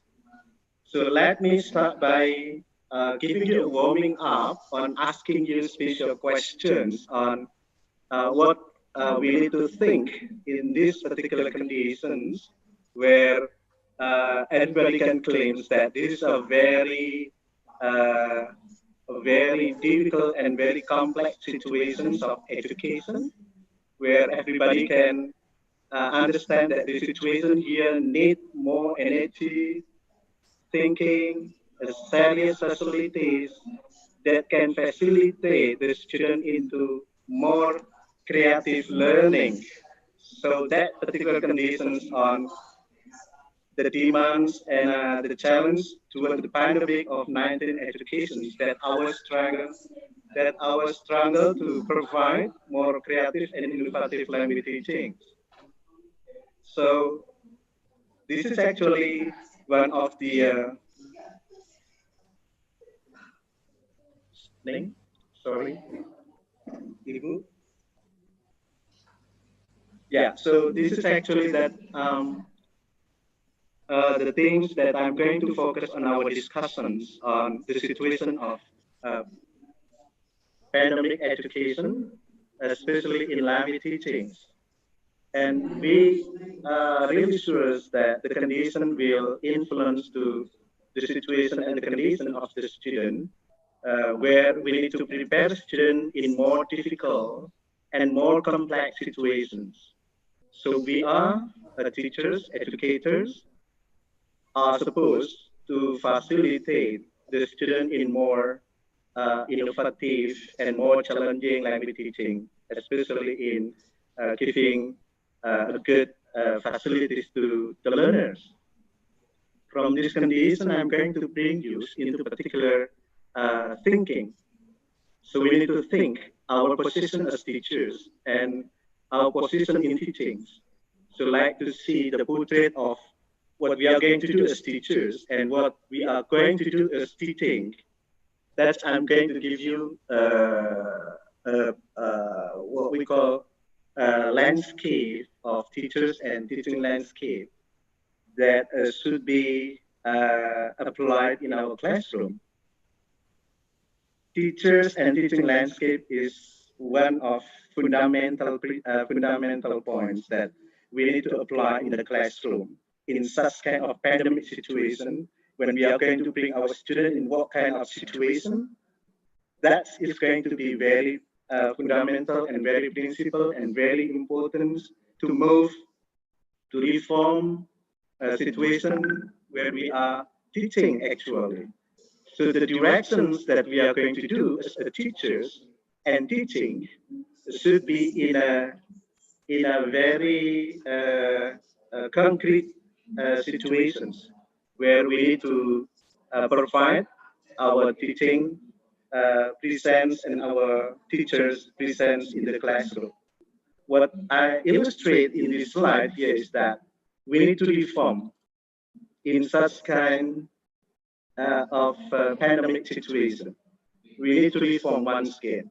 We need to shift once again in such kind of that situation where we are going to bring a student in uh, a more creative and dynamic situation with a different and varieties of learners' expectations. And what we are going to reform is actually, we are going to portray from three aspects, three important aspects that I'm going to focus on. And the first thing is that student-to-student interaction. This is our challenge to reform our teaching, to reform and to move our teaching in this pandemic situation, where student-to-student interaction is a very rarely, is a very hard to do. It's only a matter of online situation. But the condition here doesn't satisfy the learners in particular context because they cannot interact directly, they cannot see directly. So I believe that they cannot produce something beneficial while they are learning in interacting and discussing with among learners. So this condition actually damaging the learners because they cannot do positively, they cannot contribute positively, they cannot share positively. So this is the paradigm of teaching that we need to move actually. So student to student interaction should be created, should be developed in whatever the context pandemic situation. That's our challenge as a teachers. And the second one we need to reform is actually related to student content interaction. What I mean student content interaction here is that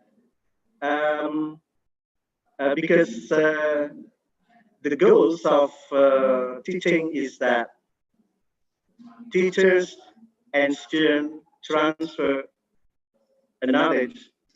So in this particular context, student to content interaction here should be in a more precise content that students need to expect the content, and then they need to interact each other here to understand the content. By understanding each other of the content, and I believe that the learner will share each other here to what the content they learn. So that should be changed and should be moved by teachers providing the learning in the classroom. And another thing that should be close attention here is that student to instructor interaction. Almost these conditions are never happen during the pandemic situation.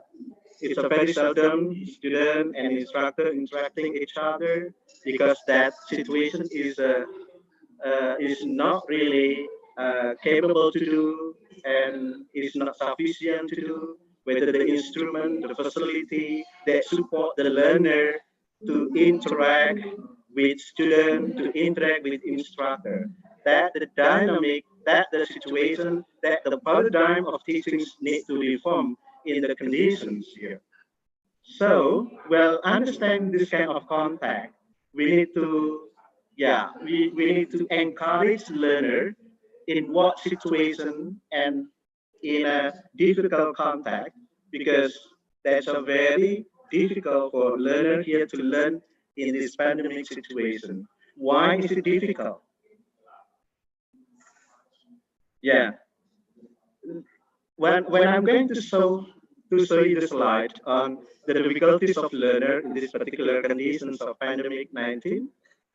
Mostly the students or the learners having low achievement, having unmotivated and boredom, for example, that the situation actually influence to the various context of teaching in the classroom. Well, they have low achievement and unmotivated with the context of learning situation like that one. Automatically, it influences the performance of the learner. Yeah, it influences the performance and also the competencies of the learner compare when they have to study in the classroom, while meeting and face-to-face meeting with teachers and students are done smartly in the classroom. So that the condition happen right now. They got very difficult condition or such a situation. Unmotivated, low achievement, and situation of feeling bored that influence the student are not well satisfied with such a learning situation. So that's why what I'm going to offer this situation, ladies and gentlemen, here is that we need to bring and we need to lead learners to 20th century language teaching. And I believe, ladies and gentlemen, already understood how to lead learners to 21st century teaching. What is the portrait of 21st century language teaching? Automatically, everybody can see that there are four variables, there are four factors that can influence learners, that can influence teacher to lead learner to 21st century. First, in this context at 21st century teaching, we bring learners here into very creative learners to create learners to be more creative learners, and we need to design in more creative learning situation and learning contact that going to perceive learner going to be very creative. Whatever the contact, when we bring learners into more creative situations, then automatically they are going to perceive themselves here to be more creative learner. So that's one thing, that's one important thing.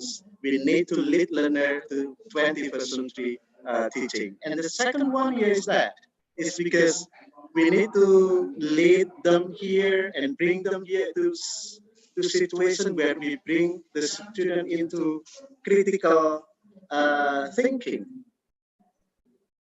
Whatever the contact, for example, this boundary contact, we need to bring students in more critical contact, providing with more creative teaching instruments.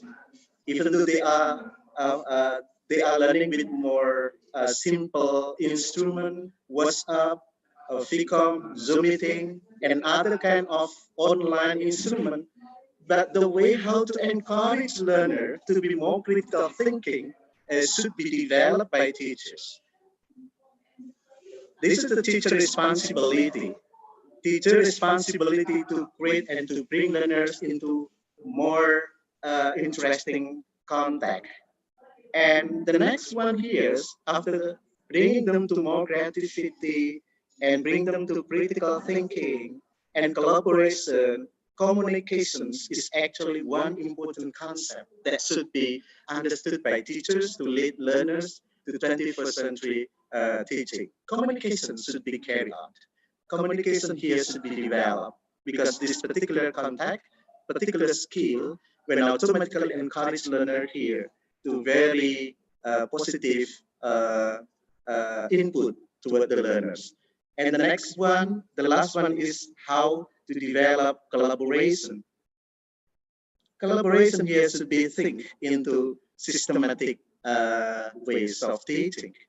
Collaboration here could be work in pairs, could be work in a group, and could be in more various situations and contexts that can attract learner here to be to learn collaboratively.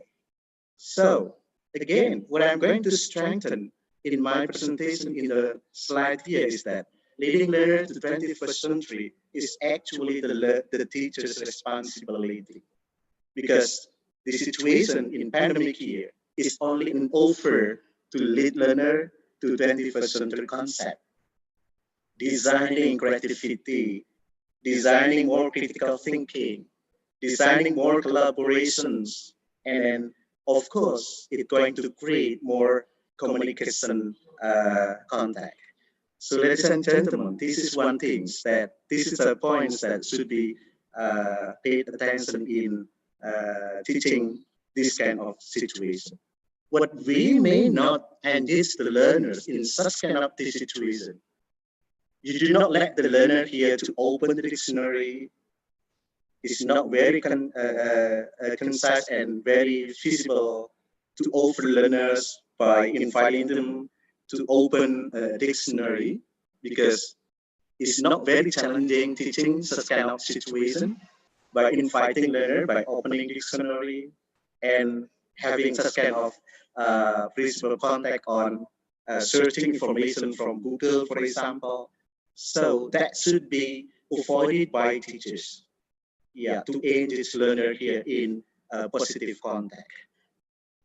Well, ladies and gentlemen, what I give you the illustration in this context is actually our duty is to lead classroom shift to engage learner.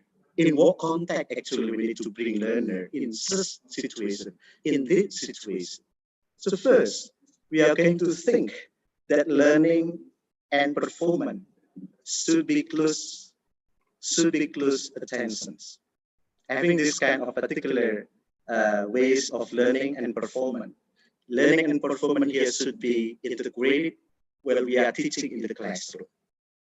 It's not only learning, but we have to see the output of the learner, the output of the performance of the learners. That the philosophical concept behind shifting the paradigm of language teaching in the 21st century. And the second one here is that we are going to see how is the performance and the impact. After knowing the performance, what is done by the learner, automatically we know the impact. How is the impact of the learner? How is the improvement of the learner? Giving this particular instrument or treatment in an online design, for example. And finally, we are going to see also how powerful learning environment will support the learner. Once again, I'm going to underline my statement. Powerful learning environment will influence automatically to the way how the learner is learning. Wonderful, interesting learning environment by designing with interesting media and instrument of online learning will automatically bring learner here into very positive performance. So that should be considered by teachers in pandemic situation. If not, the student will get nothing. So who must be responsible to this kind of situation?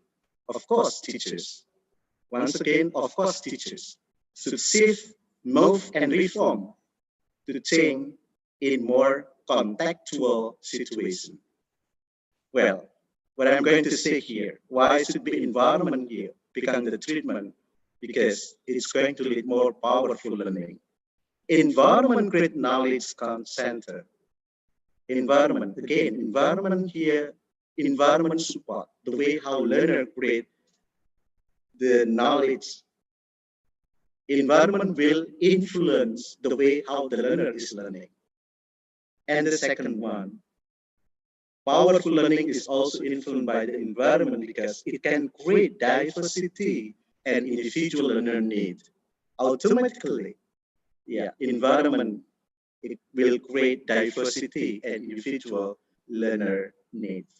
So we have to see how is the learner need in this situation. We must be aware and we have to lead our teaching approaches here to see the need of the learners. If this situation, when we are teaching with more interactive, innovative, and creative design of learning, well, I believe that the student will get a lot of knowledge acquired by the learners because you already transfer and you already provide the instrument in a good manner. And environment, another thing here is that encourage learners to learn individually. So that what we expect by providing online learning actually will provide autonomous learning. They can perceive themselves, learner can perceive themselves. Learner can pretend himself to whatever the contact. Teachers just Pak Langgeng, excuse me. I'm sorry to interrupt. You still have 3 more minutes to go. So yeah, sure, thank you very much.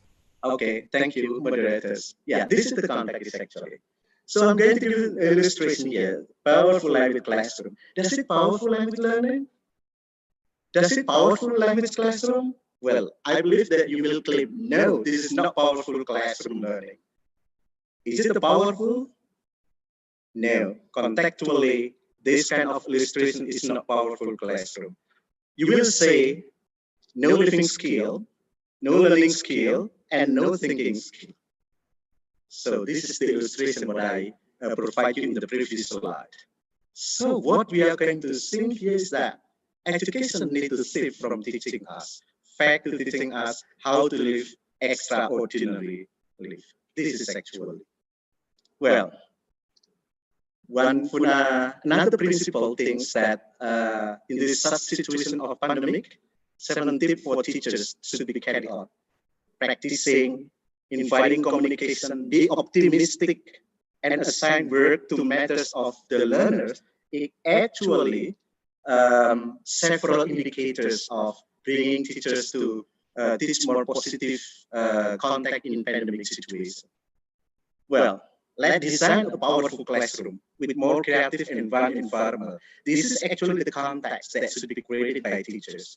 Focus on tasks. And now, this is the challenge for new normal. The context of the new normal is actually challenging for us here. To see the realism and idealism, to see our stance and perspective, the way how we teach in this particular context of the new normal situation. Then, whether we are ready to shift, that's the question to us. So the solution is on distance learning or online learning. Why we should be the kind of situation? Because new kind of problems require new method of solution. And new method of solution require new way of thinking.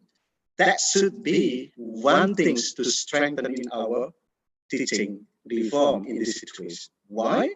Because the quality and effective learning and teaching is the dominant factor influence the successfulness of the learner. Now, those are the facilities we can encourage the learner in this situation, an online learning situation and online learning contact. In whatever the context, it could be whatever the environment we can do. It's not only in the classroom, but we can do here outside using an online contact. That's why we need to engage the learner in this kind of situation, whatever the context is. And finally, this is the last slide. We shift learning, the 7 most powerful idea, shift in learning today. 1, from physical to digital, from standard to habit, from compliance and play, and from school to communication, and finally from privacy to transparency. Thank you. Yes, that's what I can share with you. Hopefully there is a lot of beneficial that I can transfer to you. Thank you, moderator. I give it back to you. Thank you very much, Pak Langgeng, for very robust explanation and also presentation. So, Langgeng, let me remind you that I hope that you don't mind to stay because we will have the question and answer session at the end of all the presenters presenting their presentation. Okay, so thank you very much. And also kindly be advised to all of the participants, you can start dropping your question or post your question. You can have that in the chat box. Kindly type your name and then the question and to whom the question are addressed to. It is begin from now. So without further ado, let's invite our second speaker, the Honorable our keynote speaker, Dr. Haja Sutiah, MPD. Is she with us already? Okay. Hello, Dr. Rajasutia. Hello. Yeah, it seems that the voice is so low. Probably you can Okay. make it louder. Okay.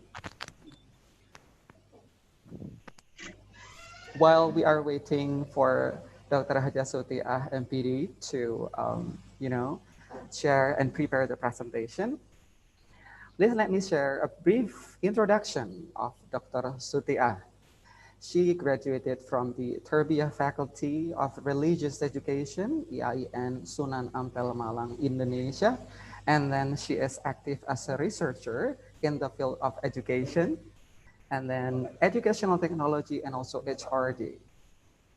The last but not least, she also an active researcher in the field of social affairs.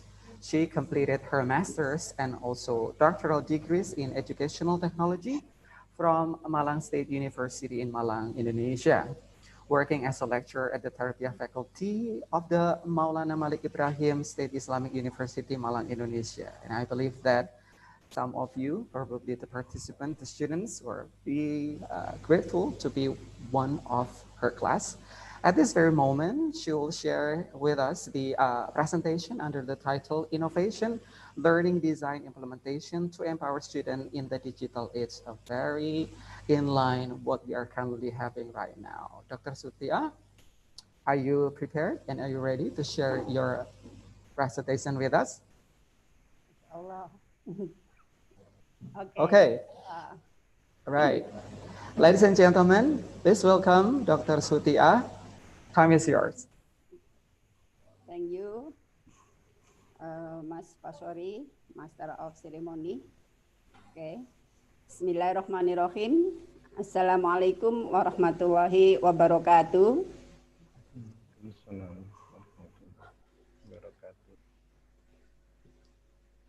Thank you, Honorable Rector of UIN Maulana Malik Ibrahim Malang, Professor Dr. Haji Abdul Haris MAG, Honorable Dean of Faculty of Tarbiyah and Teacher Training UIN Maulana Malik Ibrahim Malang, Associate Professor Dr. Haji Agus Maimun MPD, Master of Ceremony, and all the participant ICIED 2020 whom all glorifies. Thanks to Allah, salawat and our Prophet Muhammad Sallallahu Alaihi Wasallam. I will present my presentation entitled Innovative Learning Design to Empower Students in Digital Age. Background: develop learning innovation which impact by digital era to prepare our students to face industrial era or 4.0.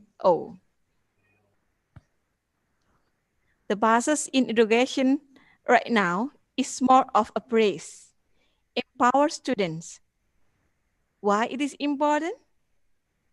We live in the era of the Industrial Revolution 4.0, or what is called the digital era. They occur in the 21st century and are currently experiencing the COVID-19 pandemic, so that they experience disruption in all aspects of life, including the world of education. Disruption is innovation.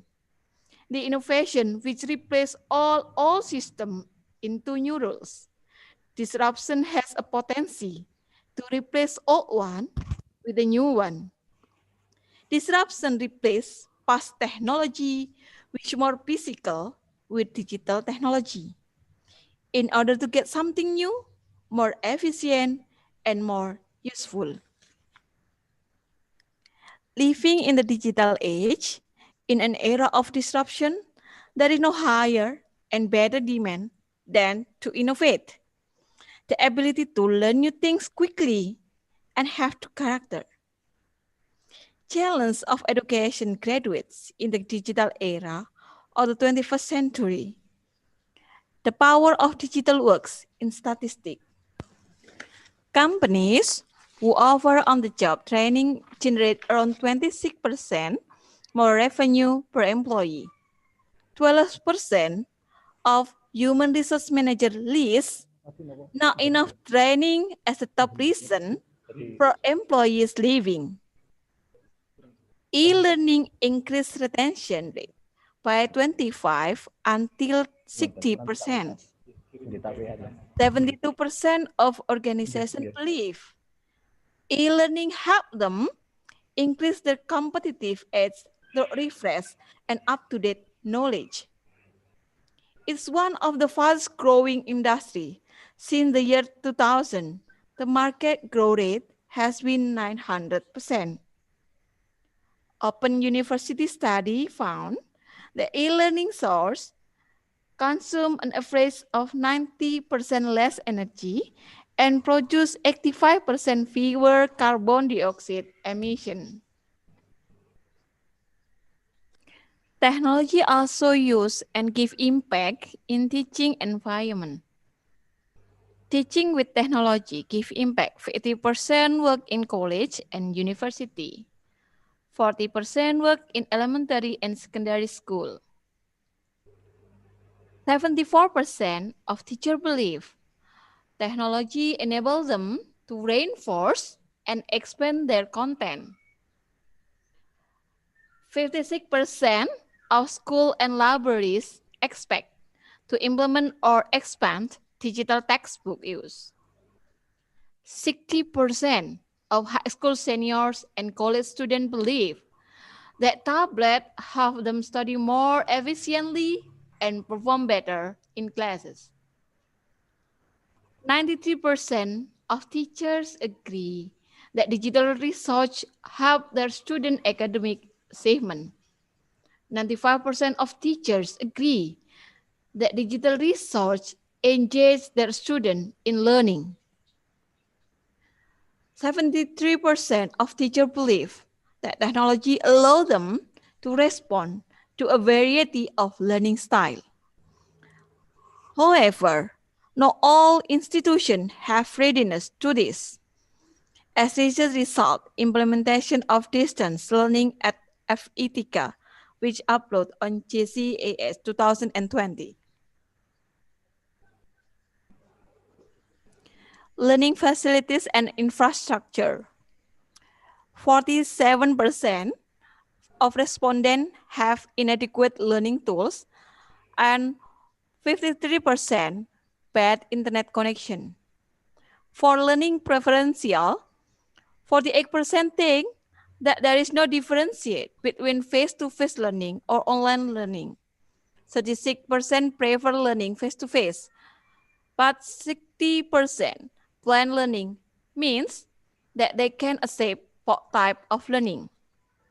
For psychological side, have two impact, negative and positive impact. For negative impact, 35% less interest, 32% can interact, but 33% they worry not achieving learning outcomes. For the positive impact, 33% enthusiastic, 36% interest in learning, and 31% creating new creativity. Therefore, we have to prepare our students to live in 4.0 era by giving them 21st century skills, include life and career skill, learning and innovation skill, information media and technology skill. In 2013 curriculum, developed educational with 4C, critical thinking, creativity, collaborative, and communicative, with additional in strengthened literacy culture and character base, which will give influence in standard and assessment, curriculum and instruction, professional development, and learning environments.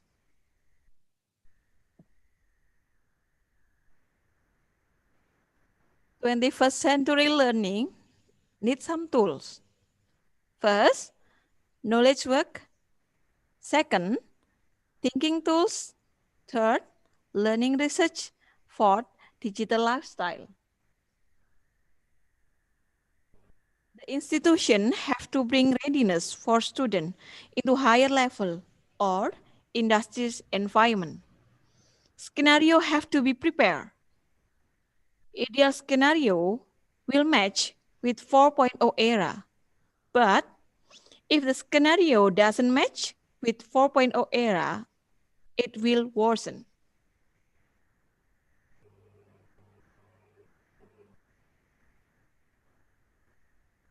So, we have to change all learning paradigm to carry our student. The learning theory had changed year by year and faced some problem. For example, behaviorism theory start in 1975, deal with programming, drill, and practice. Cognitivism theory start in 1980, deal with computer-based training or CBT with multimedia. Constructivism theory deal with internet-based training start 1996. And social learning and also connectivism theory deal with social software and free and open content, massive open online course start in 2005.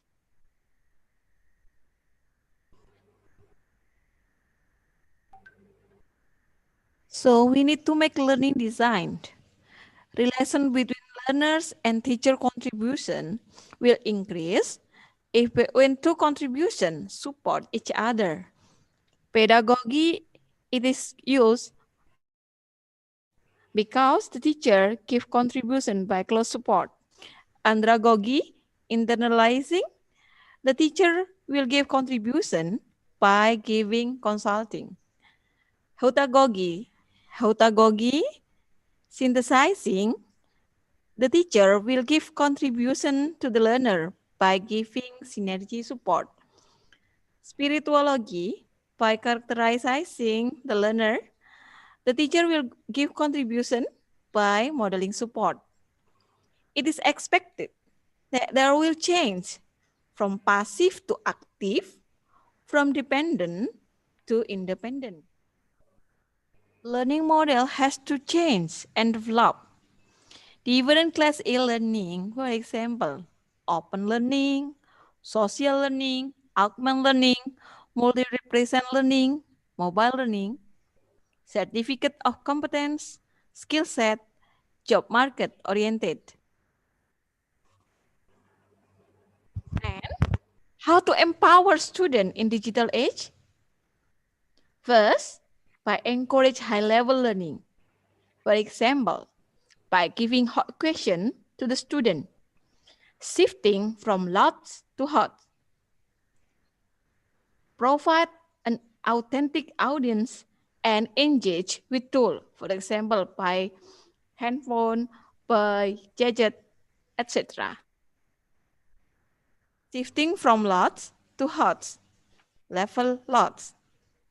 The traditional model of education relied on the accumulation of information and emphasized low-level thinking, skill such as memorizing, labeling, and matching. Level HOTS. This must serve to help students develop a higher and more relevant level of thinking that includes creating, connecting, and analyzing. Provide an authentic audience. Allow students creativity. Allow students to creative. Allow students to make blog, create website, design logos, infographic, and create documentaries or videos. All of this is done online, where students can present their final product to an audience authentic. It's amazing how motivated and determined most students become when they know that their works will be shared with a large group of people.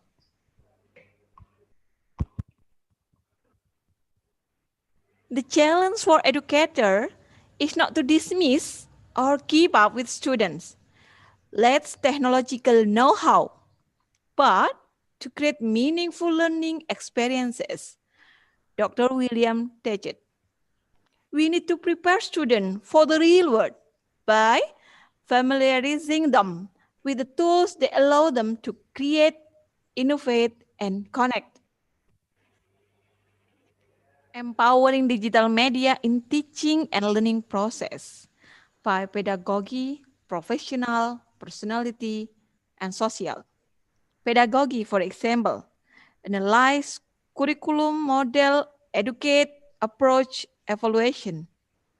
Professional, materials, IT mastery, and self-development. It is for the design. Personality, it's about discipline, passion, aware, responsible, noble, and humble. Social, communicative, inclusive, adaptive, responsive, and flexible. Personality and social is the method to empowering digital media. There are some elements of engaging e-learning design. First, we start by structuring. Continue with learning experience, content, precise learning, platform, evaluation, and the last is feedback. School system, teachers' capability, digital works will make prospective education. Innovative learning design to empower students in digital age by using the launch cycle. L is for look, listen, and learn. When you learn something, you will have so many questions. It's for A, ask ton of question. And then there is U for understand the process and problem. When you have some question, you will understand the process or problem if your question is answered. N for navigate ideas. C for create a prototype. H for highlight and fix. And the last, L for launch an audience. Now, we will talk about the prospect of Islamic education in the global world market. Learning with faith. Learning is part of worshiping God. Every knowledge must be useful. Will give effect. Student will learning from heart and will be useful in some point. Learning with soft skill. Learning by prioritizing politeness and great attitude. Will give effect. Student will have open mind, appreciate difference comfortably. Ways assessment. Teacher will judge and grade based on student competence and attitude. Effect, student will use the skill and knowledge with attitude. Islamic education, competency, soft skill, and attitude will bring dedicated excellent student. That's all my presentation. Thank you for your attention. Wassalamualaikum warahmatullahi wabarakatuh. Thank you very much to Dr. Sutia for the presentation. So kindly be reminded, everyone, that whenever you want to have your questions, in which we have already some already who have posted their question in the chat box, don't forget to post your question in the chat box. You can address the question to who, please also specify that. And don't forget to mention your name and probably your institution where you're from. So we are currently waiting for our third speaker. Is Dr. Idris here with us already?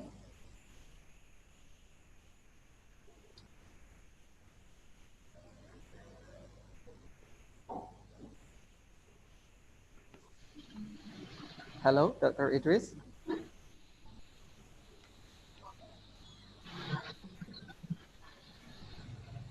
Okay, so I just got an update from the committee that it seems Dr. Idris is unfortunately cannot join us today because of the technical problems.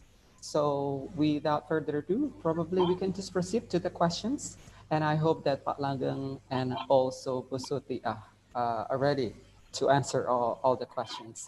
So again, one more time, drop your question in the chat box. I will happily to read your questions. Don't forget to mention your name and then probably the institution where you're from and to whom the question is addressed to. Okay, so let's begin with the first questions.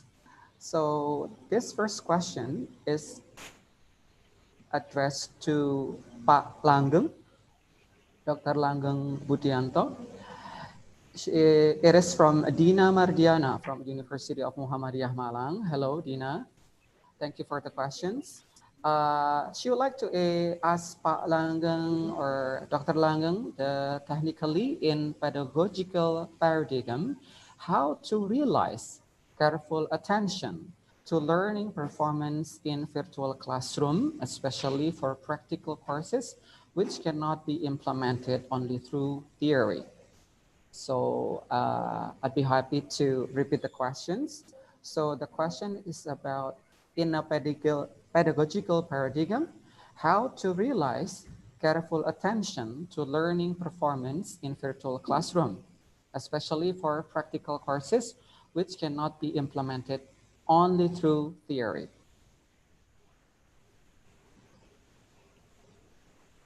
So we answer directly? Please, Pak Langgeng. Okay, thank you. It's very interesting question. Thank you, Mbak Ibu Dina, yeah? Okay, so responding to your questions on how to release careful attentions toward the classroom virtual paradigm, well, these are very interesting. We need to think and to note together because, you know, with the various and diverse learning instrument we offer to students, I think the way how we need to encourage our teaching, particularly to facilitate the learner in more interesting situation, there should be a various instrument and model and choose alternative solutions that can provide and best fit toward the learners in the way how our teaching contact is really meaningful toward the learners. So what we can offer to the learner in this pandemic situation, even though we go learning through the virtual contact, but I think it doesn't less our essence of teaching actually.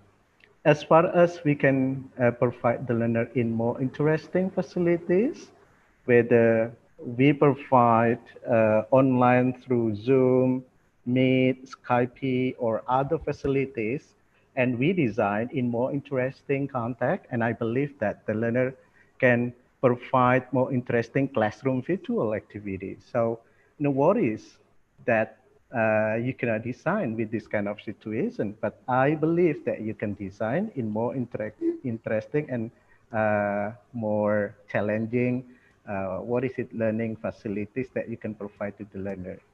What we need to know together is that since the morning presentation, the first, second, third, and fourth presentation, all believe that shift reform to new paradigm in your normal contact should be done by teachers. So whatever the contact of learning, whether through online contact, that should be shift. So we agree actually. And we back again to the question how to release actually, it depends on teachers' way of teaching because online tools and resource here is varied. And the way how to design here should be in the teacher's hand. In what instruments should be used by teachers, whether Zoom, Skype, and whatever.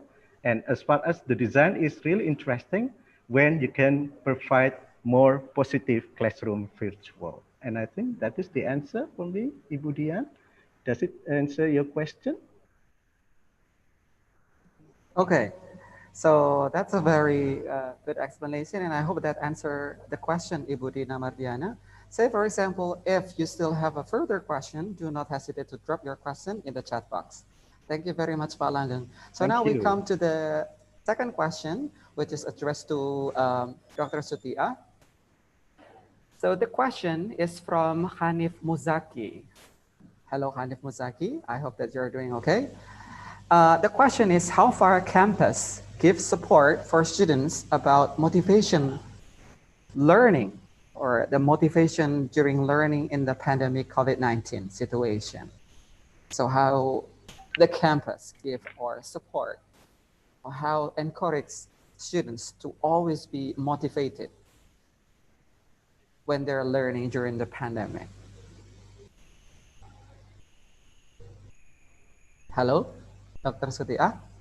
Okay, hello. Okay. Should I repeat the question?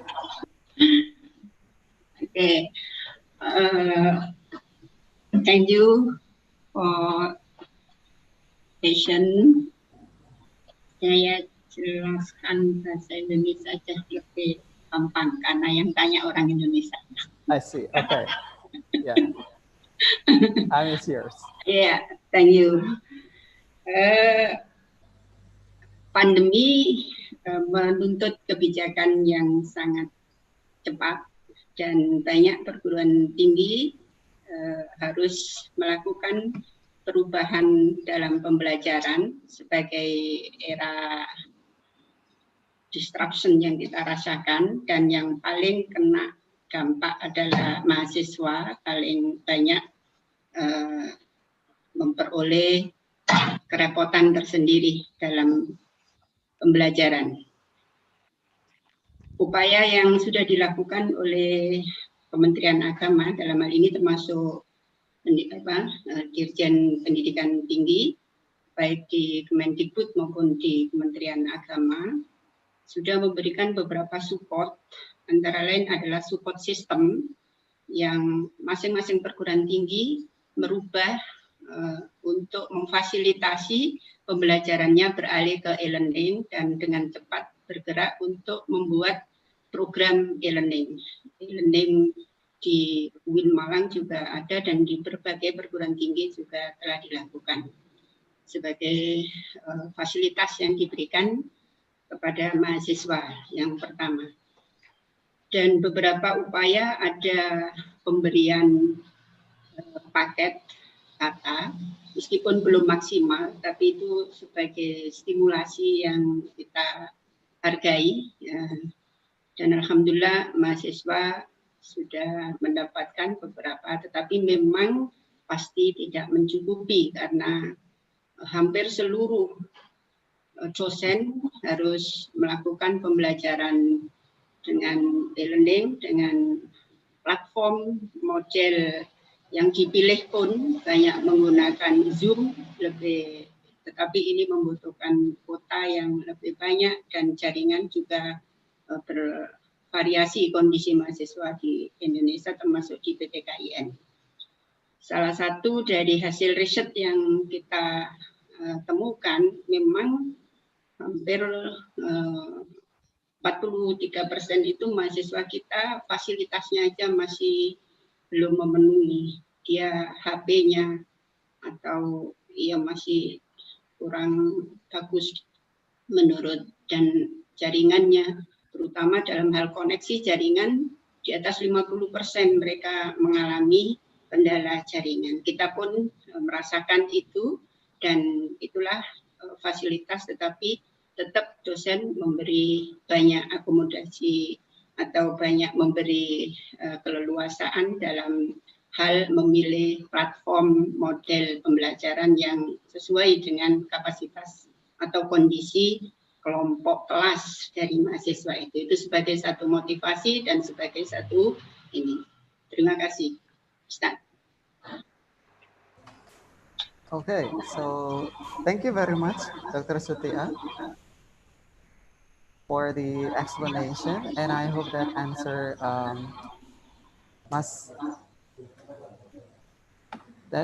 the question from Mas Hanif Muzaki.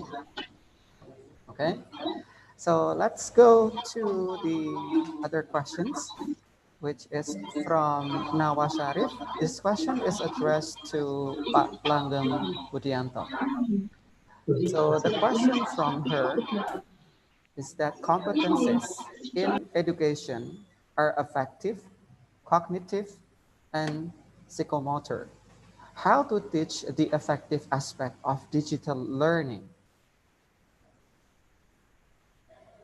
Should I repeat the question, Okay. Dr. Langgeng? Yes. Okay, so competencies in education are affective, cognitive, and also psychomotor. How to teach the effective aspect of digital learning?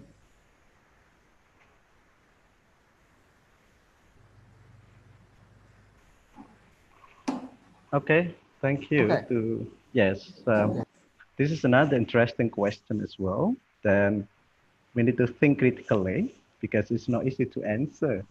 Well, but anyway, I'll try to answer the questions. No worry. Well, in a such pandemic world, we are teachers are supposed to formulate the structures and to redesign the way how we teach, in particular, a classroom context. In teaching any kind of skill or any kind of subject matter, we need to focus on three aspects of the student proficiencies or the student competencies.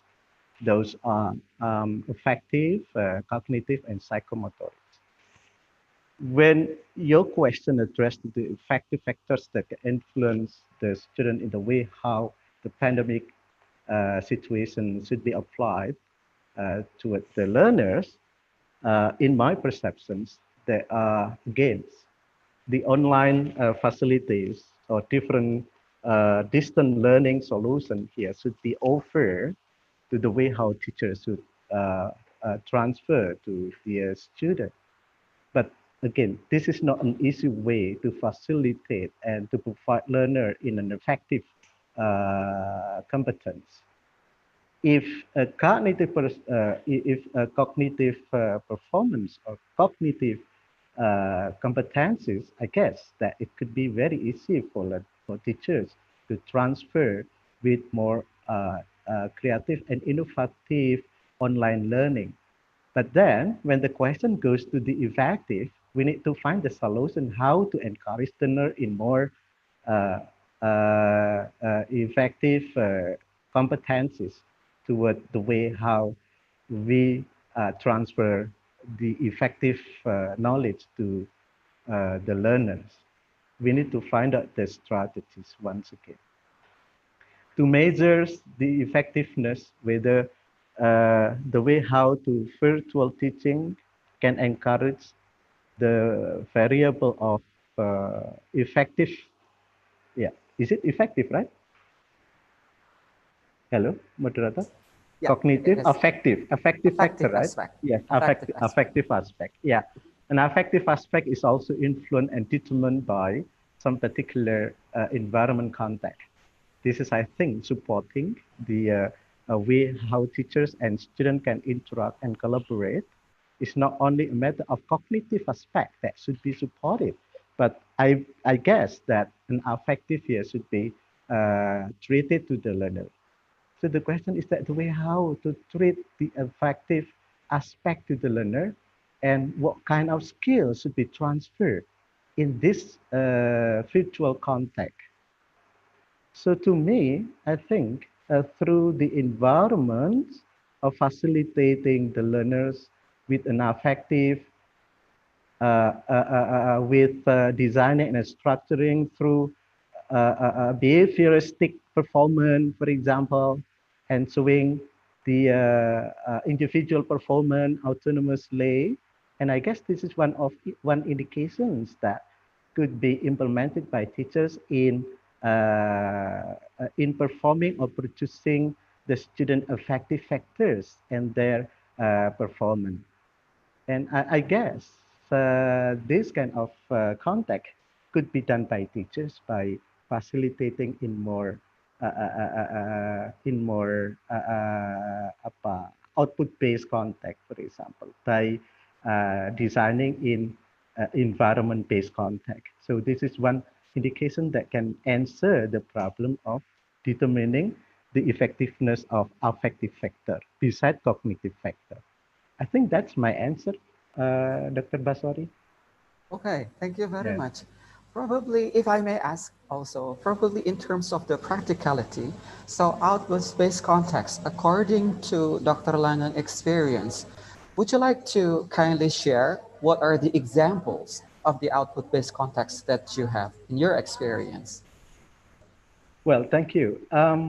There are many positive output contexts that we can understand from the learner performance after treated by online or virtual performance. One indication here is that is normally they are not well prepared, they are not well ready, and they are not accustomed to using these particular facilities or instrument. Otherwise, when it is used in a learning context, and finally, the output of the learner here could be encouraged better because they have been well trained by teacher using this kind of instrument. They have been accustomed to using this instrument in whatever the context of learning in the classroom. So I guess that the input here could be transferred by the student. So this is one of the indication of the output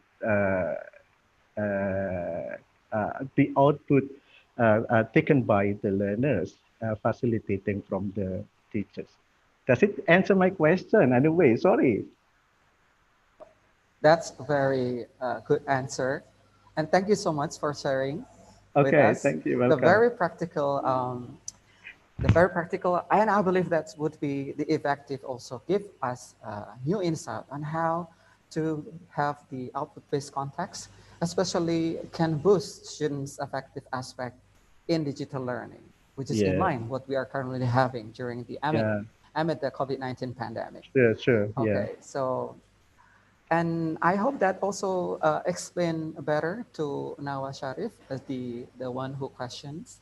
Yeah. Let's go further to the next question, which is directed to Pak Langgeng again, as Thank well you. as Dr. Sutia or Ibu Sutia. The question is a bit long, but I'll be more than happy to share it with you. Yeah, So in this era of 4.0, technology has an important position in the world of education. However, these technological advances certainly pose several obstacles for users. One of the obstacles is the lack of infrastructure procurement caused by several regions in Indonesia that are still difficult to reach. There are still many areas that have difficulties reaching signal or network. Oh, it happens a lot to also my class, and I believe also it happened to Dr. Sutia and also Dr. Langgeng. So that it will reduce the enthusiasm of students in learning. How do presenters, Pak Langgeng and also Bu Sutia, respond to the phenomenon like this? So I believe that it's practical issues too. So let's go first to Dr. Sutia to address these questions. Please.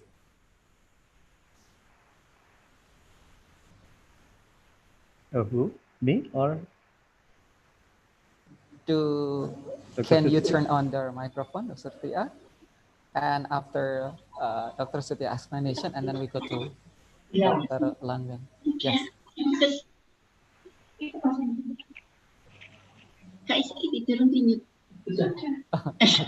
It's on. We can hear you, Dr. Sutia. Sorry. It's okay. Never mind. It happens in online. Okay. Should I repeat the question, or is it understandable enough?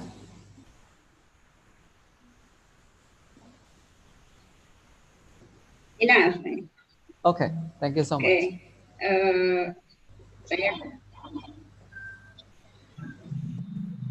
Saya lagi-lagi saya jawab bahasa Indonesia.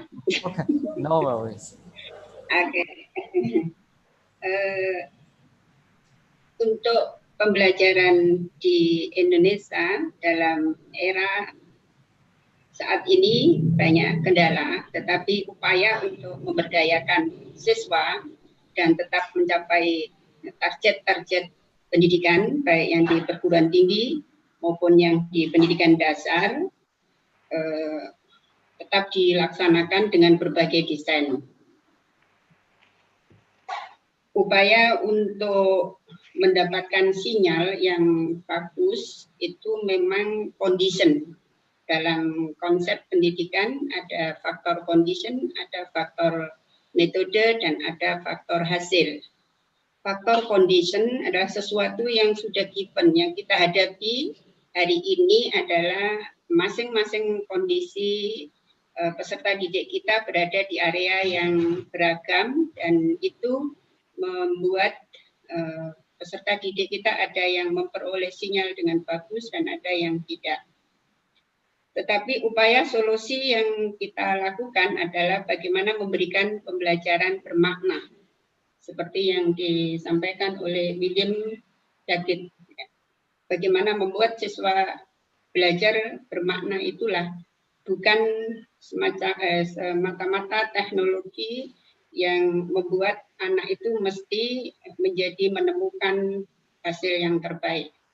Disinilah desain berbagai upaya telah dilakukan. Bagi yang sinyalnya bagus bisa digunakan dengan pembelajaran distance learning penuh, e-learningnya.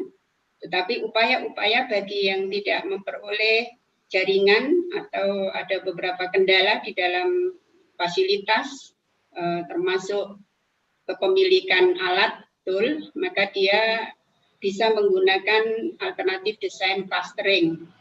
Beberapa kelompok dikumpulkan dalam satu tempat untuk memperoleh proses pembelajaran dari guru yang itu menggunakan model-model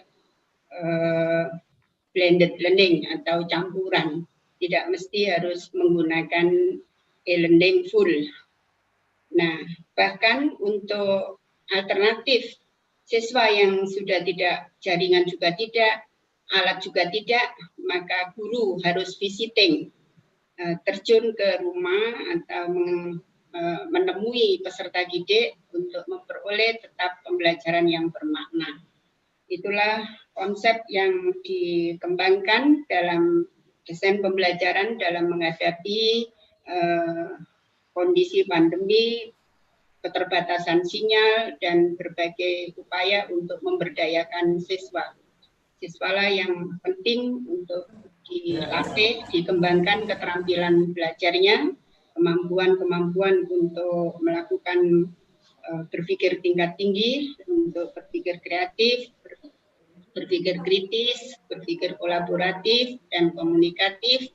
Dengan kemampuan-kemampuan itu yang dibekalkan, maka di sini nanti akan terbiasa dengan belajar di era abad 21 untuk memperoleh kemampuan berkarir mereka yang terus berubah dan berkembang dalam respon perubahan. Thank you. Okay, thank you very much for the robust explanation from Dr. Sutia. If I hope Dr. Sutia doesn't mind if I translate the explanation. So the bottom line is it's about the meaningful learning, the ultimate goals of the learning. And if that happens, or the situation that is currently happened, there are some solution or the methodology or technique that Dr. Sutia can offer. The first is about the clustering design, and the second is the blended learning. And the last, which, for example, if the students are not able to have or reach the technology tools or the appliances, it has to be the teacher or the lecturer who does the door-to-door teaching, if I may mention. Okay, so those are the three proposed solutions that can offer. Now let's go to Dr. Langgang. Yeah, thank you, Dr. Pasori. So just continuing Ibu Dr. Sutia's statement and also illustrations to see the solutions on overcoming the virtual language, the virtual teachings in the pandemic situation. Well, to my perspective, when I did a research currently on a survey of WhatsApp application used by students, and what is happening with the results of that research? Well, it was a very surprising that the effectiveness of using online through WhatsApp facilities or instruments could not guarantee the positive contributions of the learner. One consideration here is that because they are from diverse regions, which the access of internet connection is quite different among others. Uh, the condition automatically influence the learner performance on transferring the teacher's knowledge to the learner. And the second findings of my research regarding to the WhatsApp applications is that you see that the readiness of the learners in using the WhatsApp, which is indications that they are not well ready to use. They are very seldom to use the facilities of the internet connection through online, and that cannot well motivated learner to learn directly because they cannot. They claim that the use of online here is not very effective to transfer the knowledge, to learn in particular context. So to my perspective, in such a pandemic situation, using the virtual or online language teaching here is not very effective. This is not my perception only, but this is based on the research that we are already done toward the student survey in a various student level. It's not only for English major student, but non-English major, even from medical student are also did a survey on the use of technology, particularly the use of online learning here. They claims that technology of online using a WhatsApp and whatever the facilities does not guarantee the student competencies or the student ability to understand the knowledge gained by the student. So ineffectiveness is actually the teacher's responsibility to design more interesting and more challenging way of digital learning instrument. That's my answer, Dr. Basori. Thank you. Thank you so much. Thank you so much, Pak Langgeng. So let me reiterate that. So it seems that we have a lot of tasks as the educator, right? Sure. Not only to prepare the students, but we have to prepare everything, okay? Yeah. Not only the knowledge that we have to also, embrace with the development of technology that we can incorporate that into learning so that all of students can achieve or reach the goal that is set, not only by the government, but also by by us as a teacher. Okay, so I have one more question, which is also addresses to Pak Langgeng. The question is, as we know, critical thinking now is in the rise, and then one of the responsibilities for the 21st century educators is to develop critical thinking. I agree with that. So how we as a teacher or lecturers lead our students to be critical to the context, but wise in accepting others people's opinion. It's talking about the effective, I think. More or less it's going to be the same. I would like to also invite Dr. Sutia to give her insight to this question too. How we as a teacher, our lecturers lead our students to be critical to the context, but wise in accepting others people's opinion. Let me address this question first to Pak Langgeng, and then we can go to Ibu Sutia. Thank you, Dr. Basari. Thank you. Another question here goes to critical thinking. So teacher's position right now is treated here to lead learners, to lead students to the way how they develop their critical thinking. critical thinking is not easy to develop by learner. And the way how to treat critical thinking in the 21st century perspective is actually in the teacher's responsibility or in the teacher's hand. Many creativity can be designed by teachers to lead learner into more creative thinker. Many creativity and many classroom design that should be designed to provide and to lead learner to be more critical thinker. And the activities that could be designed is actually the way how to encourage learner to be more critical thinker is one of a solution that can encourage learner to be positive critical thinker. This is the essence and this is the perspective of the teaching in the 21st century. Critical thinker. This is not an easy work to do and to apply in the classroom, because various diverse background of learners in creating the critical thinking here is not really an easy way. We have to see who are the learners, what are the perspective of the learner, how is it going, is it applied in a critical thinking. So the application is actually should be on the basis of the teacher's way, how to lead and how to design and critical, and to bring the learner into a critical foundations. So the context here is that let's bring the learners to think critically by designing more challenging creativity and more positive and meaningful learning contact. In what way, in what manner, and create it with a critical thinking. Thank you, Dr. Basori.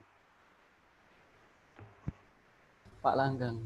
Okay. Yes. So let's go to the Dr. Sutiah insight about how to, because we see that now in a recent condition or in our experience or probably daily day-to-day teaching, we see that sometimes whenever students or the participant of learning, for example, they sometimes have a different opinion. Okay, but unfortunately, they cannot have a wise acceptance to people who are probably have different opinions. So how we as a teacher or lecturers lead our students to be critical to the context, but wise in accepting others people's opinion. Okay, thank you. Thank you, Ustaz Basori. Lagi-lagi saya jawab bahasa Indonesia. Baik, mengembangkan berpikir kritis bagi mahasiswa sesuatu yang fardu ain untuk saat ini. Mahasiswa terlebih tidak lagi kita kembangkan dengan berpikir lot yang hanya understanding atau remembering, tapi bagaimana mereka meningkatkan ke tingkat berpikir tinggi, higher order thinking skill-nya pada analisis, sintesis, evaluasi, dan creativity. Melalui pola-pola pembelajaran kita, termasuk dalam pengembangan RPS kita, ketika mengembangkan indikator-indikator pembelajarannya, sudah mengembangkan ke tingkat level indikator tingkat tinggi. Proses pembelajaran dalam pengembangan mata kuliah atau tema-tema pun harus dikembangkan dengan model-model pembelajaran deduktif-induktif, induktif-deduktif untuk bisa berpikir kritis, mengembangkan cara-cara untuk bertanya tidak hanya what, tetapi sampai kepada why. 5W selalu dilatihkan kepada mahasiswa untuk bisa menemukan jawaban-jawaban yang nanti bisa mengarahkan dia membuat pemikiran-pemikiran kritis dan diberi pola untuk menggunakan alat analisis evaluasi atau alat analisis keilmuan yang itulah nanti kemudian dia menemukan model teori, model ilmu yang dia kembangkan. Kebiasaan-kebiasaan ini perlu untuk dikembangkan di dalam proses pembelajaran di perguruan tinggi, karena di tingkat pendidikan dasar saja sudah dikembangkan ke sana. Tetapi kita tetap harus punya paradigma, perubahan paradigma yang saya tawarkan untuk pembelajaran hudagogi tidak hanya mengedepankan pada konektivitas, tetapi bingkailah dengan spiritualitas. Banyak kita mengambil satu keputusan atau apapun yang kita alami, banyak mengalami kestresan seperti kendala jaringan dan lain sebagainya, termasuk kendala fasilitas atau beban tugas dan lain sebagainya. Kita bisa mendapatkan segalanya dalam hal apapun, tetapi kadang-kadang tidak dibingkai dengan karakter dan spiritualitas, bisa menjadi stres atau bisa menjadi melakukan hal-hal yang tidak sesuai dengan nilai-nilai yang sebenarnya atau nilai-nilai yang baik. Yang penting untuk dibangun adalah membuat standar norma, kita mengajarkan berpikir kritis, kreatif, inovatif, tetapi dibingkai dengan standar hasilnya adalah good, true, and beautiful. Harus berdasarkan dengan norma atau nilai-nilai keilmuan yang benar, tidak mesti dilakukan dengan baik, makanya ya benar juga baik, benar dan baik juga harus indah. Jadi jangan sampai inilah wise kita. Kita bisa saja punya hasil benar, tapi cara menyampaikannya ataupun bagaimana kita untuk mendesainnya atau menyampaikan pesan itu tidak menjadi indah, juga akan bertentangan dengan kebaikan universal, juga kebaikan agama.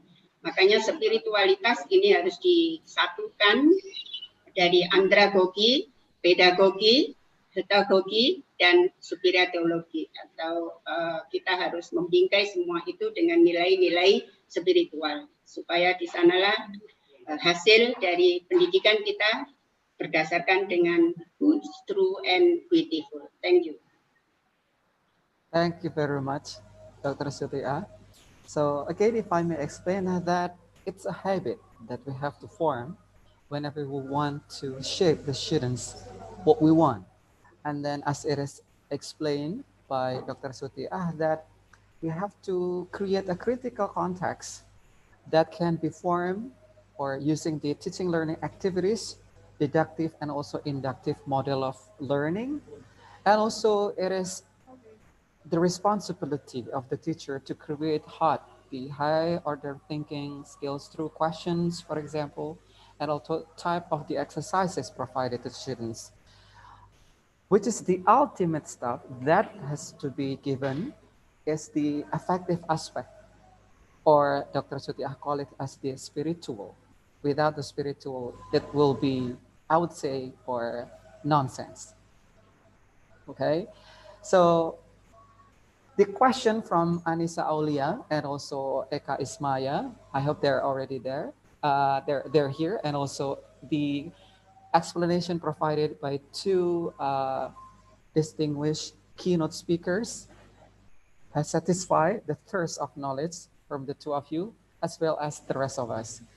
So because we are currently having difficulties to reach the contact the other speaker because of the technical difficulties, one more time, would like to apologize for that, but hopefully that he will manage to join with us for the next occasion. So it's such a happy moment to be with you, and also having Pak Langgeng Budianto, Dr. Langgeng Budianto, and also Dr. Haja Sutia with us, and kindly sharing the practical, the robust knowledge from the experience of those two expertise. Let me say thank you and express such an honor to be the moderator and be part of this big event. My apology for any mistake or inappropriacy occurred. I am Basori. Thank you very much. Stay safe and healthy and have a good day. Those are my closing. Now I'll return the session to our Master of Ceremony. Thank you very much. Bye-bye, everyone.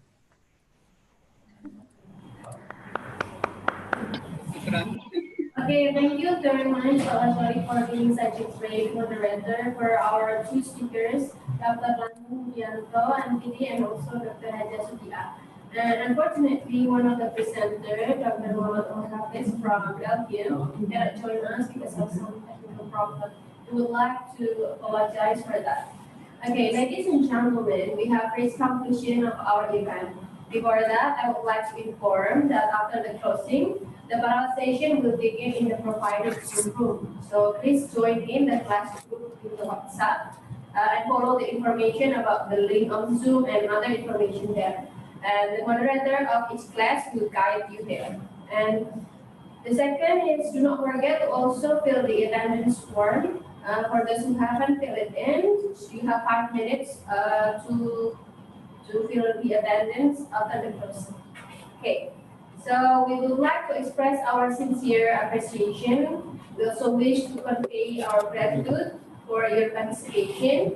On behalf of all the committees of ICIED, thank you for all making the time to join us here. It has been our pleasure to host this event each year. We look forward to seeing you at next year's event, that is the 6th ICIED. Thank you. Wassalamualaikum warahmatullahi wabarakatuh.